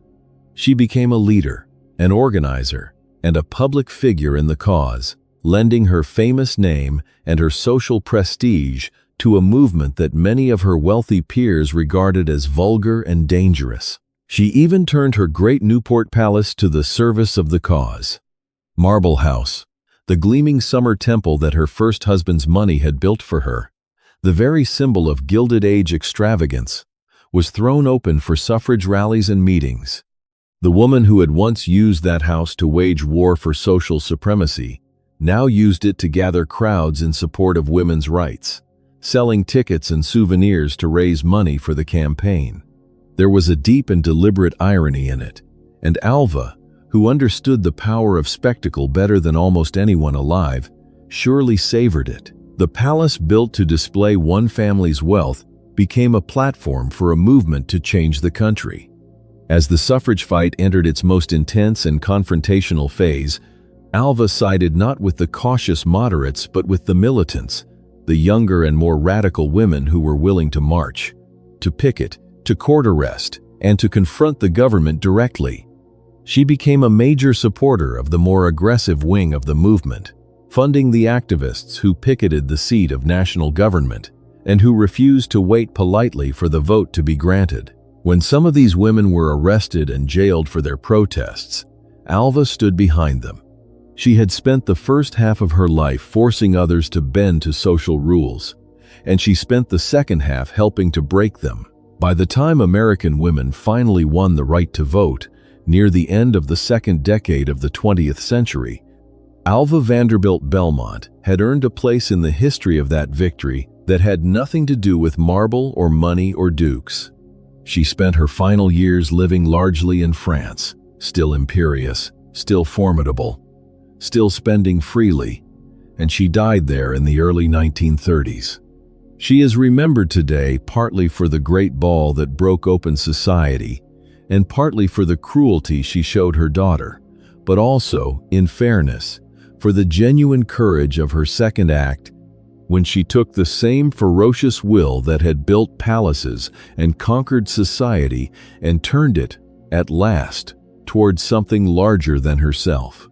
She is a reminder that the Vanderbilt women were every bit as forceful as the men, and that the fortunes shaped, and sometimes warped, and occasionally liberated the lives of the daughters as profoundly as it shaped the lives of the sons. Grace and the twilight of society. There is one more society story worth telling before we turn to the final collapse of the fortune, and it is a story of magnificent irony, because it concerns the very marriage that had torn the family apart at its highest point. We saw earlier how Cornelius Vanderbilt, II, the upright and hard-working head of the family, was so enraged by his eldest son's choice of a bride that he disinherited the young man, stripping him of the leadership of the family and most of the great inheritance he had expected. The young man was Cornelius Vanderbilt III, known as Neely, and the bride his father so violently opposed was a glamorous and ambitious society beauty named Grace Wilson. The family had fought this marriage as if the fate of the dynasty depended on it. And yet the marriage went ahead anyway. And what happened afterward is the great irony. The woman the Vanderbilts had tried so hard to keep out went on to become, for decades, the undisputed queen of New York society, the very pinnacle of the social world the family had clawed its way into. Grace Wilson Vanderbilt reigned for a generation as the most celebrated hostess in America, the leading social figure in the city, presiding over a glittering court of the rich, and the titled from her grand New York home. The newspapers followed her every party. Visiting royalty and heads of state were entertained at her table. She became, in effect, the successor to the great society queens of the previous age, the last of the line of women who ruled American high society by sheer force of personality and lavish hospitality. The cruel joke at the heart of it all was that Grace did this while spending money the family no longer truly had in abundance. Because her husband Neely had been largely disinherited, the couple did not command the colossal wealth that the leading Vanderbilts of the previous generation had enjoyed. Yet Grace entertained as though they did, spending vast sums to maintain her position at the summit of society, keeping up a scale of luxury that strained even a Vanderbilt income. She poured fortune after fortune into parties, houses, and display, all in the service of social supremacy. Her husband, who had quietly built a respectable career as an engineer and inventor, reportedly grew weary of the endless and ruinous extravagance. But Grace would not be stopped.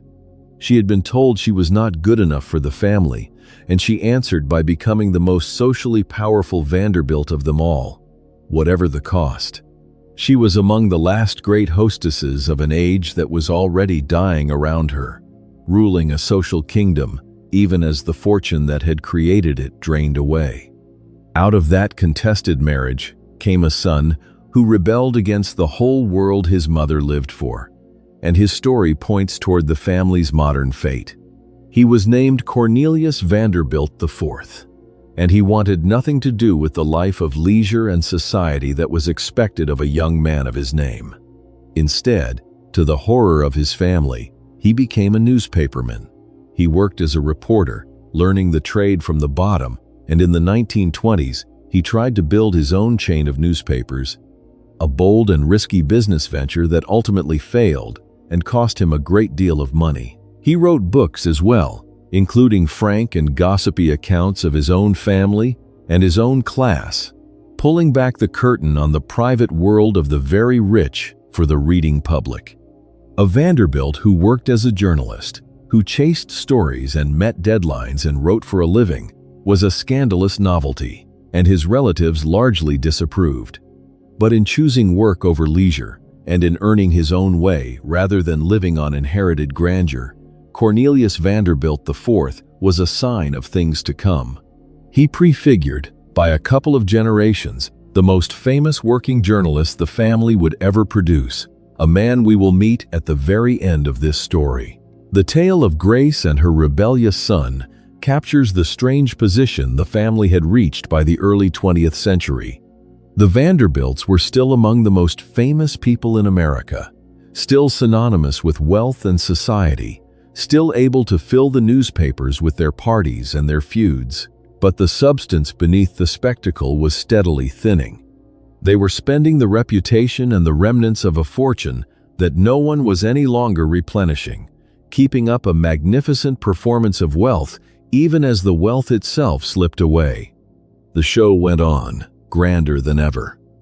The bank accounts behind it grew quietly emptier with every passing year. The world they ruled. Before we follow the fortune down into its final collapse, it is worth pausing to look around, to see the wider world the Vanderbilts inhabited at the height of their power, and to understand just how they fit among the other titans of their age. For the Vanderbilts did not rise alone. They were the leading family of an entire era of American history, a period of explosive growth, dazzling wealth, and savage inequality that has come to be known by a name borrowed from a novel of the time, the Gilded Age. The name was meant as a sharp criticism. Gilded means covered in a thin layer of gold, beautiful on the surface but base metal underneath, and it suggested that the glittering prosperity of the era was only a shining coat over a great deal of corruption and misery. The Vanderbilts shared the stage with a small handful of other enormously powerful men, who, like the Commodore, had built gigantic fortunes by seizing control of the new industries that were transforming the country.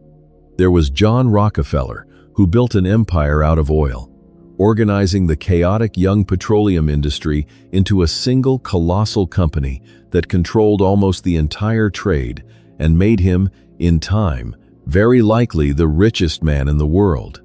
There was Andrew Carnegie, a poor immigrant boy from Scotland who rose to dominate the steel industry, forging the metal that built the nation's railroads, bridges, and skyscrapers, before selling his company for a staggering sum and devoting the rest of his life to giving the money away, founding libraries and institutions across the country.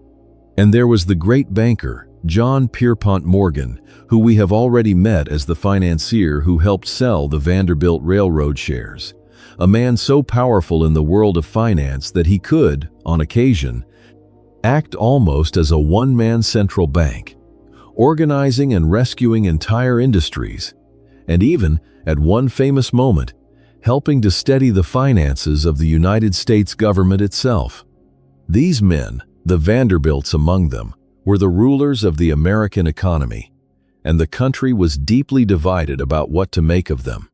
To their admirers, they were captains of industry, bold and brilliant builders whose vision and daring had hauled the United States out of an agricultural past and made it into the mightiest industrial power on earth. They had created the railroads, the steel, the oil, and the financial machinery that made modern America possible, and they had generated enormous wealth and countless jobs in the process. By this view, their great fortunes were simply the just reward for the immense value they had created. But to their critics, these same men were something far uglier. They were called robber barons, a term that compared them to the predatory medieval lords who had once extracted tolls from everyone who passed through their lands. By this harsher view, the great industrialists had built their fortunes not by creating value but by crushing competition, manipulating markets, exploiting their workers, corrupting governments, and squeezing the public for every dollar they could extract. The Commodore himself, with his ruthless rate wars, his stock manipulations, and his reported contempt for the public interest, was held up as a prime example of the type. The very ferocity that had made him rich made him, in the eyes of many, a kind of pirate in a frock coat. What gave this criticism its force was the staggering gap between the lives of the very rich and the lives of everyone else. While the Vanderbilts built marble palaces and threw balls that cost a fortune, the great cities of America were filling with immigrants and workers who lived in dark, crowded, disease-ridden tenements, laboring brutally long hours in dangerous factories for wages that barely kept them alive.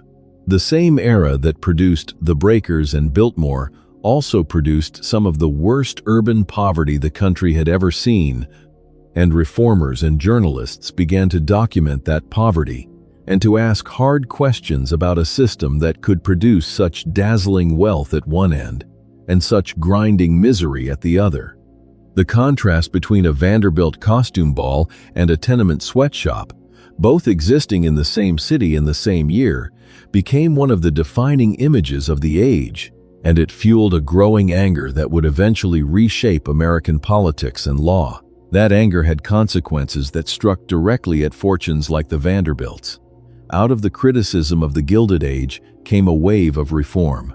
Governments began, slowly and unevenly, to rein in the great companies, to break up the largest monopolies, to regulate the railroads and the trusts, and to tax the enormous incomes and inheritances of the rich. The very income tax that would help to erode the Vanderbilt fortune was, in part, a product of this backlash, an expression of a public mood that had decided the great industrial dynasties had grown too powerful and too rich, and that some of their wealth ought to be returned to the common good. The world that had allowed the Commodore to build his empire, almost without restraint, was passing away, and the world that replaced it was far less hospitable to the kind of fortune he had created. This, then, was the landscape across which the Vanderbilts moved at their height. They were the first and in some ways the most famous of the great American dynasties, the family whose name had once outshone even the Rockefellers and the Astors, the leaders of a golden, gilded, and deeply unequal age. They had ridden the wave of America's industrial transformation higher than almost anyone. But waves break, and ages end, and the same forces that had lifted the family to the summit were already beginning to pull it back down. We turn now to that long descent, the long, slow fall. For all the operas of unhappiness and all the palaces of marble, the central fact of the Vanderbilt story is brutally simple, and we have been circling it for several chapters now. After William Henry Vanderbilt, the Commodore's quiet, dutiful son who doubled the fortune, not a single member of the family ever again added meaningfully to the wealth. Across all the generations that followed, among hundreds of descendants, there was no second Commodore, no new empire builder, no one who took the fortune and made it grow. There were only people who spent it, and a fortune that is only spent, however vast, is a fortune on a countdown. This chapter is about how that countdown ran out. The first and most obvious cause of the decline was the sheer staggering cost of the life the Vanderbilts had chosen to lead. We have walked through the great houses, the mansions on Fifth Avenue, the summer cottages of Newport, the Colossus of Biltmore. What is easy to miss, looking at these palaces, is that building them was only the beginning of the expense. A great house is not a one-time purchase. It is a permanent, ravenous drain on a fortune. Each of these mansions required an enormous staff of servants, gardeners, cooks, footmen, and maids, all paid year after year. Each required heating, cleaning, repair, and upkeep on a massive scale. Each was filled with priceless art and furniture that had to be maintained and insured. The Vanderbilts had built themselves a collection of the most expensive homes in America, and simply keeping the lights on and the roofs sound consumed rivers of money every single year, whether or not anyone in the family was earning a cent. So long as the underlying businesses, above all the railroads, kept throwing off enormous profits, the family could afford this. But here, a second problem emerged. The fortune was not staying together. With each generation, the great pile of money was divided among more and more heirs. The Commodore had concentrated nearly everything in one son. But that son, William Henry, split his fortune among his 8 children. Those children split their shares among their children, and so on down the generations. What had begun as one of the largest fortunes in the world was, with each passing generation, sliced into smaller and smaller pieces scattered among an ever-growing number of descendants, each of whom expected to live in the grand Vanderbilt style on a steadily shrinking portion of the original wealth. The arithmetic was merciless. Division without addition can only end one way. Then the wider world began to turn against fortunes like theirs. For most of the 19th century, there had been no federal income tax in the United States, which meant that great fortunes could pile up and pass down almost untouched by the government. That changed. In 1913, a new amendment to the Constitution gave the federal government the power to tax incomes, and over the following years and decades, taxes on high incomes and on large inheritances climbed steadily higher. The age in which a family could simply hoard and hand down a colossal fortune across the generations, untaxed and undisturbed, was coming to an end.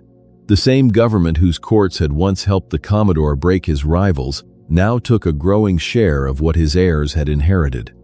Individual disasters and follies took their toll as well. Some Vanderbilt heirs were reckless with their money in spectacular ways. One of them, a grandson of William Henry named Reginald, was a famous spendthrift and gambler who ran through an enormous trust fund with such enthusiasm that by the time he died, much of his share of the great fortune was simply gone, squandered on horses, parties, and bets. He was an extreme case, but he was not alone. A family raised from birth to spend and never taught to earn produced more than its share of men and women who treated the fortune as a bottomless well and discovered too late that it was not. There were tragedies that no amount of money could prevent.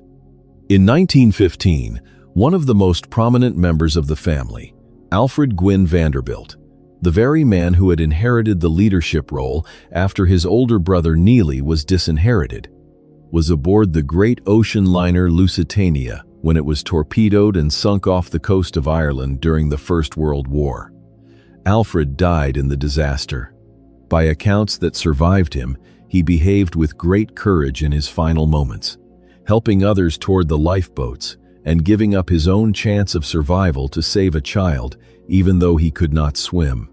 He went down with the ship, and the family lost one of the few capable and serious men of his generation in a single afternoon, drowned in the cold Atlantic. Then came the great economic catastrophe that struck rich and poor alike. The stock market collapse at the end of the 1920s and the long, grinding Great Depression that followed devastated fortunes across the country, and the Vanderbilts were not spared. The investments that supported the family's lavish way of life lost much of their value, while the cost of maintaining their enormous houses remained as crushing as ever. Suddenly, there were Vanderbilts who genuinely could not afford the palaces their grandparents had built, and so, one by one, the great houses began to fall. The fate of those mansions is the most visible measure of the family's decline, and it is a startling thing to contemplate. The colossal Fifth Avenue mansion of Cornelius Vanderbilt II, the largest private house ever built in New York City, the one that had required its owner to fight his neighbors for the land, was torn down in the late 1920s, only a few decades after it was completed, and a department store rose in its place. Alva's famous Petit Chateau, the house whose costume ball had broken open the doors of New York society, was likewise demolished. Up and down Fifth Avenue, the great Vanderbilt houses that had once been the wonder of the city were pulled down, their marble and their grandeur hauled away as rubble because no one could any longer afford to live in them, and the land beneath them had become far too valuable to waste on a private home. The palaces that had been built to announce the family's permanence proved to be among the most temporary things they ever made. The Newport cottages came closer to the same fate than most people realize. Marble House and the Breakers, those summer palaces of staggering expense, became white elephants that the family could barely afford to keep. They survived, in the end, not because the Vanderbilts could maintain them, but because a local preservation society in Newport eventually took them on, preserving the great houses as museums and opening them to the paying public. Today, ordinary tourists pay for a ticket to walk through rooms that were once the private summer playgrounds of the richest family in America. The Vanderbilts who built them could no longer keep them. Even the businesses at the very foundation of the fortune did not survive. The mighty New York Central Railroad, the iron empire that the Commodore had assembled and that William Henry had expanded, the source of nearly all the family's wealth, fell on hard times as the decades passed. Railroads in general declined as Americans turned to cars, trucks, and airplanes, and the once unstoppable New York Central struggled. In an effort to survive, it eventually merged with its old rival, the Pennsylvania Railroad, to form a combined company. That merged giant born of two proud old railroads, collapsed into bankruptcy in 1970 in what was, at the time, one of the largest corporate failures in American history. The railroad that had made the Vanderbilts the richest family in the country ended its days as a bankrupt wreck, the family long since gone from its management. The engine of the entire fortune had finally died. By the second half of the 20th century, the transformation was complete. There is a striking moment that captures it perfectly. In the early 1970s, a large gathering of Vanderbilt family descendants was held, bringing together scores of the Commodore's heirs. And at that reunion of the family that had once been the richest in all of America, it was observed that not a single one of the dozens of Vanderbilts present was a millionaire. The fortune that had been too large for the United States Treasury to match was, within a century, simply gone, scattered, spent, taxed, divided, and demolished into nothing. The countdown that began the day William Henry died had finally reached zero, the terminal that outlived the fortune. Of everything the Vanderbilts built, the railroads rusted, the mansions fell, and the money vanished. But one great structure not only survived the collapse of the family fortune, it became more beloved and more famous as the years went on. Until today, it stands as the single most magnificent monument the family ever left to the world. It is the great railroad station in the heart of New York City, Grand Central Terminal, and its story is worth telling in full, because it is the story of how the family's wealth, almost by accident, gave New York one of its most treasured landmarks. The tale begins with the Commodore himself. When old Cornelius Vanderbilt consolidated his railroads in the 1870s, he needed a grand central station in Manhattan where his various lines could come together, and so he built one, a large and impressive depot on 42nd Street that gathered his trains under one roof. For its day, it was a marvel. But it carried within it a deadly flaw, one shared by every great city station of the age. The trains were pulled by steam locomotives, and steam locomotives burned coal and belched thick, choking smoke. To reach the station, trains had to run for a long stretch through tunnels and covered cuts beneath the streets of the growing city. And in those enclosed spaces, the smoke and steam built up into a blinding, suffocating fog. The danger of that fog became horribly clear in the opening years of the 20th century, when two trains collided in the murky darkness of the tunnel leading into the station.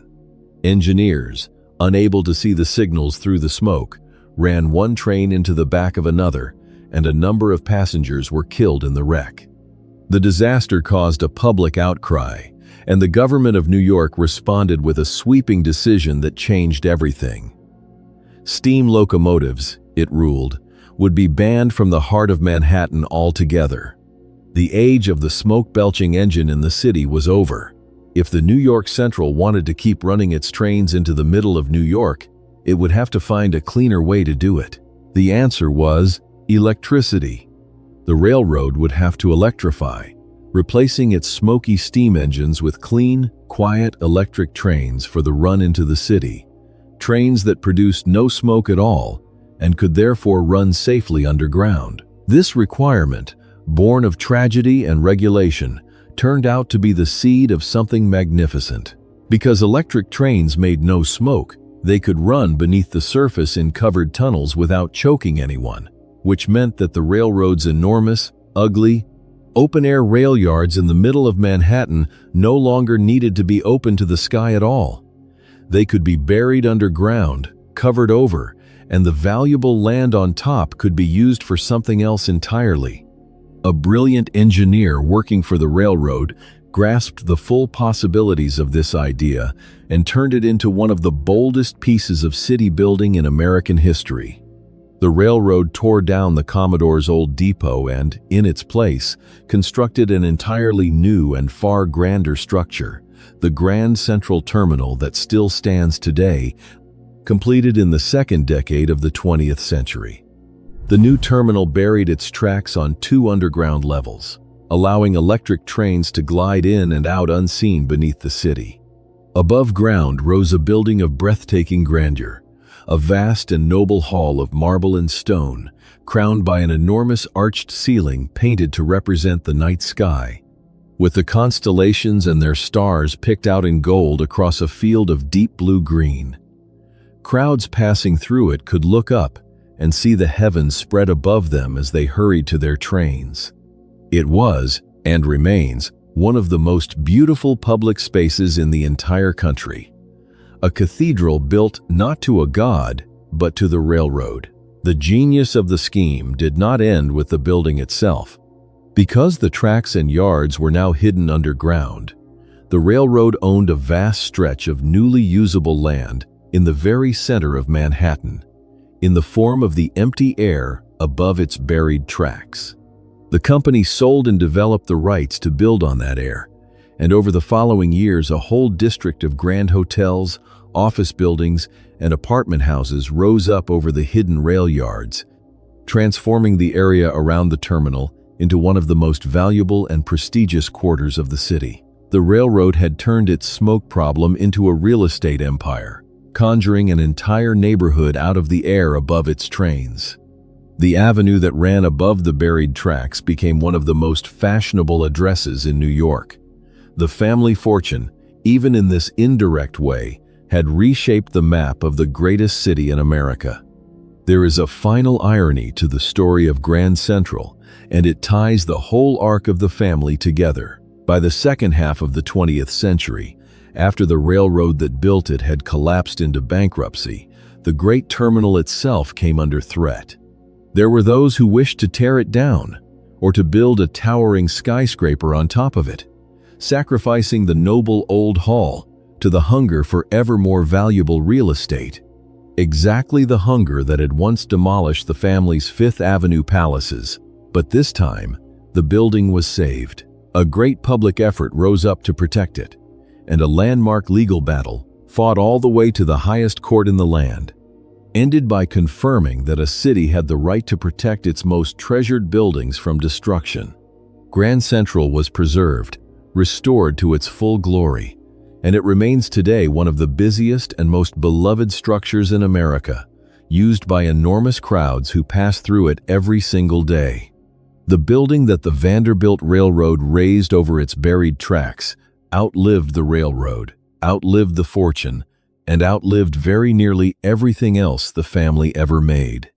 The money that the Commodore tore from the world found its most lasting form not in any bank account, but in a painted sky above a marble hall, where it still shelters the hurrying millions of New York. What the Vanderbilts left behind. It would be easy to end this story on that bleak note, with the great fortune scattered to the winds and the family's mansions reduced to rubble or handed off to museums. But that would not be the whole truth, and it would not be a fair ending, because although the money is gone, the Vanderbilts are far from forgotten, and the most interesting chapters of the family's modern story are about what survived after the wealth disappeared. Some of it survived in stone and institutions. Some of it survived in people. And in one or two cases, what survived was something the old Commodore would never have predicted. We should begin with the most famous Vanderbilt of the modern age, a woman whose life seemed almost designed to illustrate the strange curse of inherited wealth.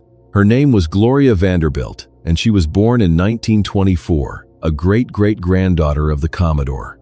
From the moment of her birth, she was an heiress to a Vanderbilt trust fund, and her early childhood made her one of the most famous children in America, for all the wrong reasons. When Gloria was still a small girl, her father died, leaving her his fortune, and a vicious legal battle erupted over who would control both the child and her money. On one side was her own mother. On the other was her aunt, a formidable Vanderbilt named Gertrude. The custody trial that followed, in the 1930s, was a national sensation, splashed across the front pages for weeks. A lurid public spectacle in which the private life of a wealthy family was torn open for the entertainment of millions. the newspapers gave the little girl at the center of it a cruel and unforgettable nickname. They called her the poor little rich girl. In the end, the aunt won custody, and Gloria was raised away from her mother, a wealthy child who became a symbol of how money could buy a person almost everything except a happy childhood. But Gloria Vanderbilt did something that very few of her ancestors had managed for generations. She grew up and actually went to work, and she made her own money by her own effort, rather than simply living off the dwindling family fortune. She became an artist, an actress, a writer, and above all, a successful businesswoman. In the 1970s, she put her famous name to a line of designer blue jeans, marked with a small swan emblem, and they became a tremendous commercial success, worn by millions of ordinary Americans who were, in a sense, buying a tiny piece of the Vanderbilt name. The descendant of the railroad king made her fortune by selling jeans to the public, and there is something fitting in that. After a century of heirs who only spent, Gloria Vanderbilt was a Vanderbilt who once again earned. That aunt who won custody, by the way, left her own remarkable mark on the country. Gertrude Vanderbilt was not only an heiress, but a gifted sculptor and a passionate supporter of American art. And she used her Vanderbilt wealth for something that has long outlasted the fortune itself. She founded a museum in New York City dedicated to American art, a museum that bears her married name and that remains, to this day, one of the most important art institutions in the United States. So even as the family's money drained away, a piece of it was transformed into a permanent gift to the cultural life of the nation, a museum that millions have visited and that thrives long after the railroad money that built it has vanished. Gloria Vanderbilt's own life held one more profound sorrow, and then one more surprising legacy. She suffered a terrible loss when one of her sons died young, a tragedy that she bore in the public eye and wrote about with great honesty, helping others who had endured similar grief. But she had another son, and it is through him that the Vanderbilt name remains familiar to almost every American household today, though most people who know his face have no idea of his connection to the railroad kings of the Gilded Age.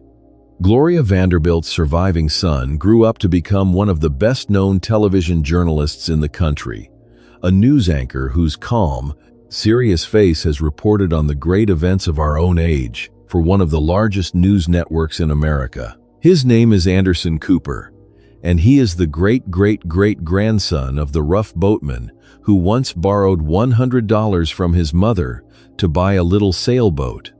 What makes Anderson Cooper such a fitting figure to end this story is not his fame, but his attitude toward the family fortune, because it represents the final and most complete reversal of the Vanderbilt tale. By the time Cooper came of age, there was essentially no great fortune left to inherit, and he has been entirely open about this. He has said plainly that he never expected to receive a large inheritance and never wanted one, and he has described the idea of inherited wealth, the very thing his ancestors lived and schemed for, as something closer to a curse than a blessing, an initiative-sapping burden that he was glad to be free of. He built his own career through his own work, as a journalist who earned his place rather than inheriting it. The descendant of the man who clawed his way up from nothing chose, in effect, to claw his way up from nothing all over again. In the space of a few generations, the family had traveled all the way from a boy who started with nothing to heirs who had everything handed to them, and back to a descendant who once again made his own way in the world. And so we return, at the very end, to the question of what the Vanderbilts actually left behind now that the money is gone. The answer, it turns out, is a great deal. They left behind Grand Central, whose painted sky still shelters the millions who pass beneath it, most of whom never think of the family whose trains once filled it. They left behind Vanderbilt University, the great institution of learning in Tennessee that the Commodore endowed in the last years of his life, which has educated generations of students and grown into one of the finest universities in the country. carrying the family name forward into a future the old man never saw. They left behind Biltmore, the colossal house in the mountains of North Carolina, still standing, still owned by the family, still drawing visitors from around the world. They left behind the Breakers and Marble House in Newport, preserved as museums, where ordinary people walk through the rooms of the Gilded Age. They left behind a great American art museum, founded by a Vanderbilt heiress. And they left behind a story, the story we have just told, of how a family rose from a single boy in a boat to become the richest dynasty in America, and then, over the course of a single century, lost it all. That is perhaps the truest Vanderbilt legacy of all. Not the marble or the railroads or the famous descendants, but the lesson buried in the whole arc of their history. A great fortune can be built in a single lifetime by one determined person, with nothing but nerve and relentless effort. And a great fortune can be lost just as completely, not through a single catastrophe, but through generations of people who knew only how to spend what others had earned. The Vanderbilts proved both halves of that lesson on the grandest possible scale. They are the most spectacular example in American history of the old saying that a family can go from rags to riches and back to rags again, from 100 borrowed dollars to 100 million, and then, in the end, back to almost nothing at all. If you have stayed with the Vanderbilts all the way from a borrowed rowboat to a painted ceiling over Grand Central, then you already know this was a story worth following to the end, and there is so much more of it than any single video could hold. If you have enjoyed this journey through the rise and fall of America's first great fortune, take a moment to subscribe, because there are many more stories like this one coming. The families, the fortunes, and the empires that built and lost the modern world. Your subscription is what makes these long journeys possible, and it costs you nothing but a single click. If you are still here with me after all of that, after the steamboats and the railroads, the marble palaces and the dollar princesses, then you are exactly the kind of person these videos are made for, and I am genuinely glad you came along. If this story of a great dynasty pulled you in, you will want to watch our deep dive into the rise and fall of another of the great Gilded Age fortunes, which you can find on the screen now. It carries the story onward into the lives of the rivals and neighbors the Vanderbilts knew, and it is the perfect place to go next. And before you do, let me leave you with one question to settle in the comments below. If you had been born a Vanderbilt heir, handed a fortune you did nothing to earn, do you believe you would have grown it? Or do you think you too would have spent it on palaces and parties until it was gone? Tell me honestly, and tell me why. Thanks for watching.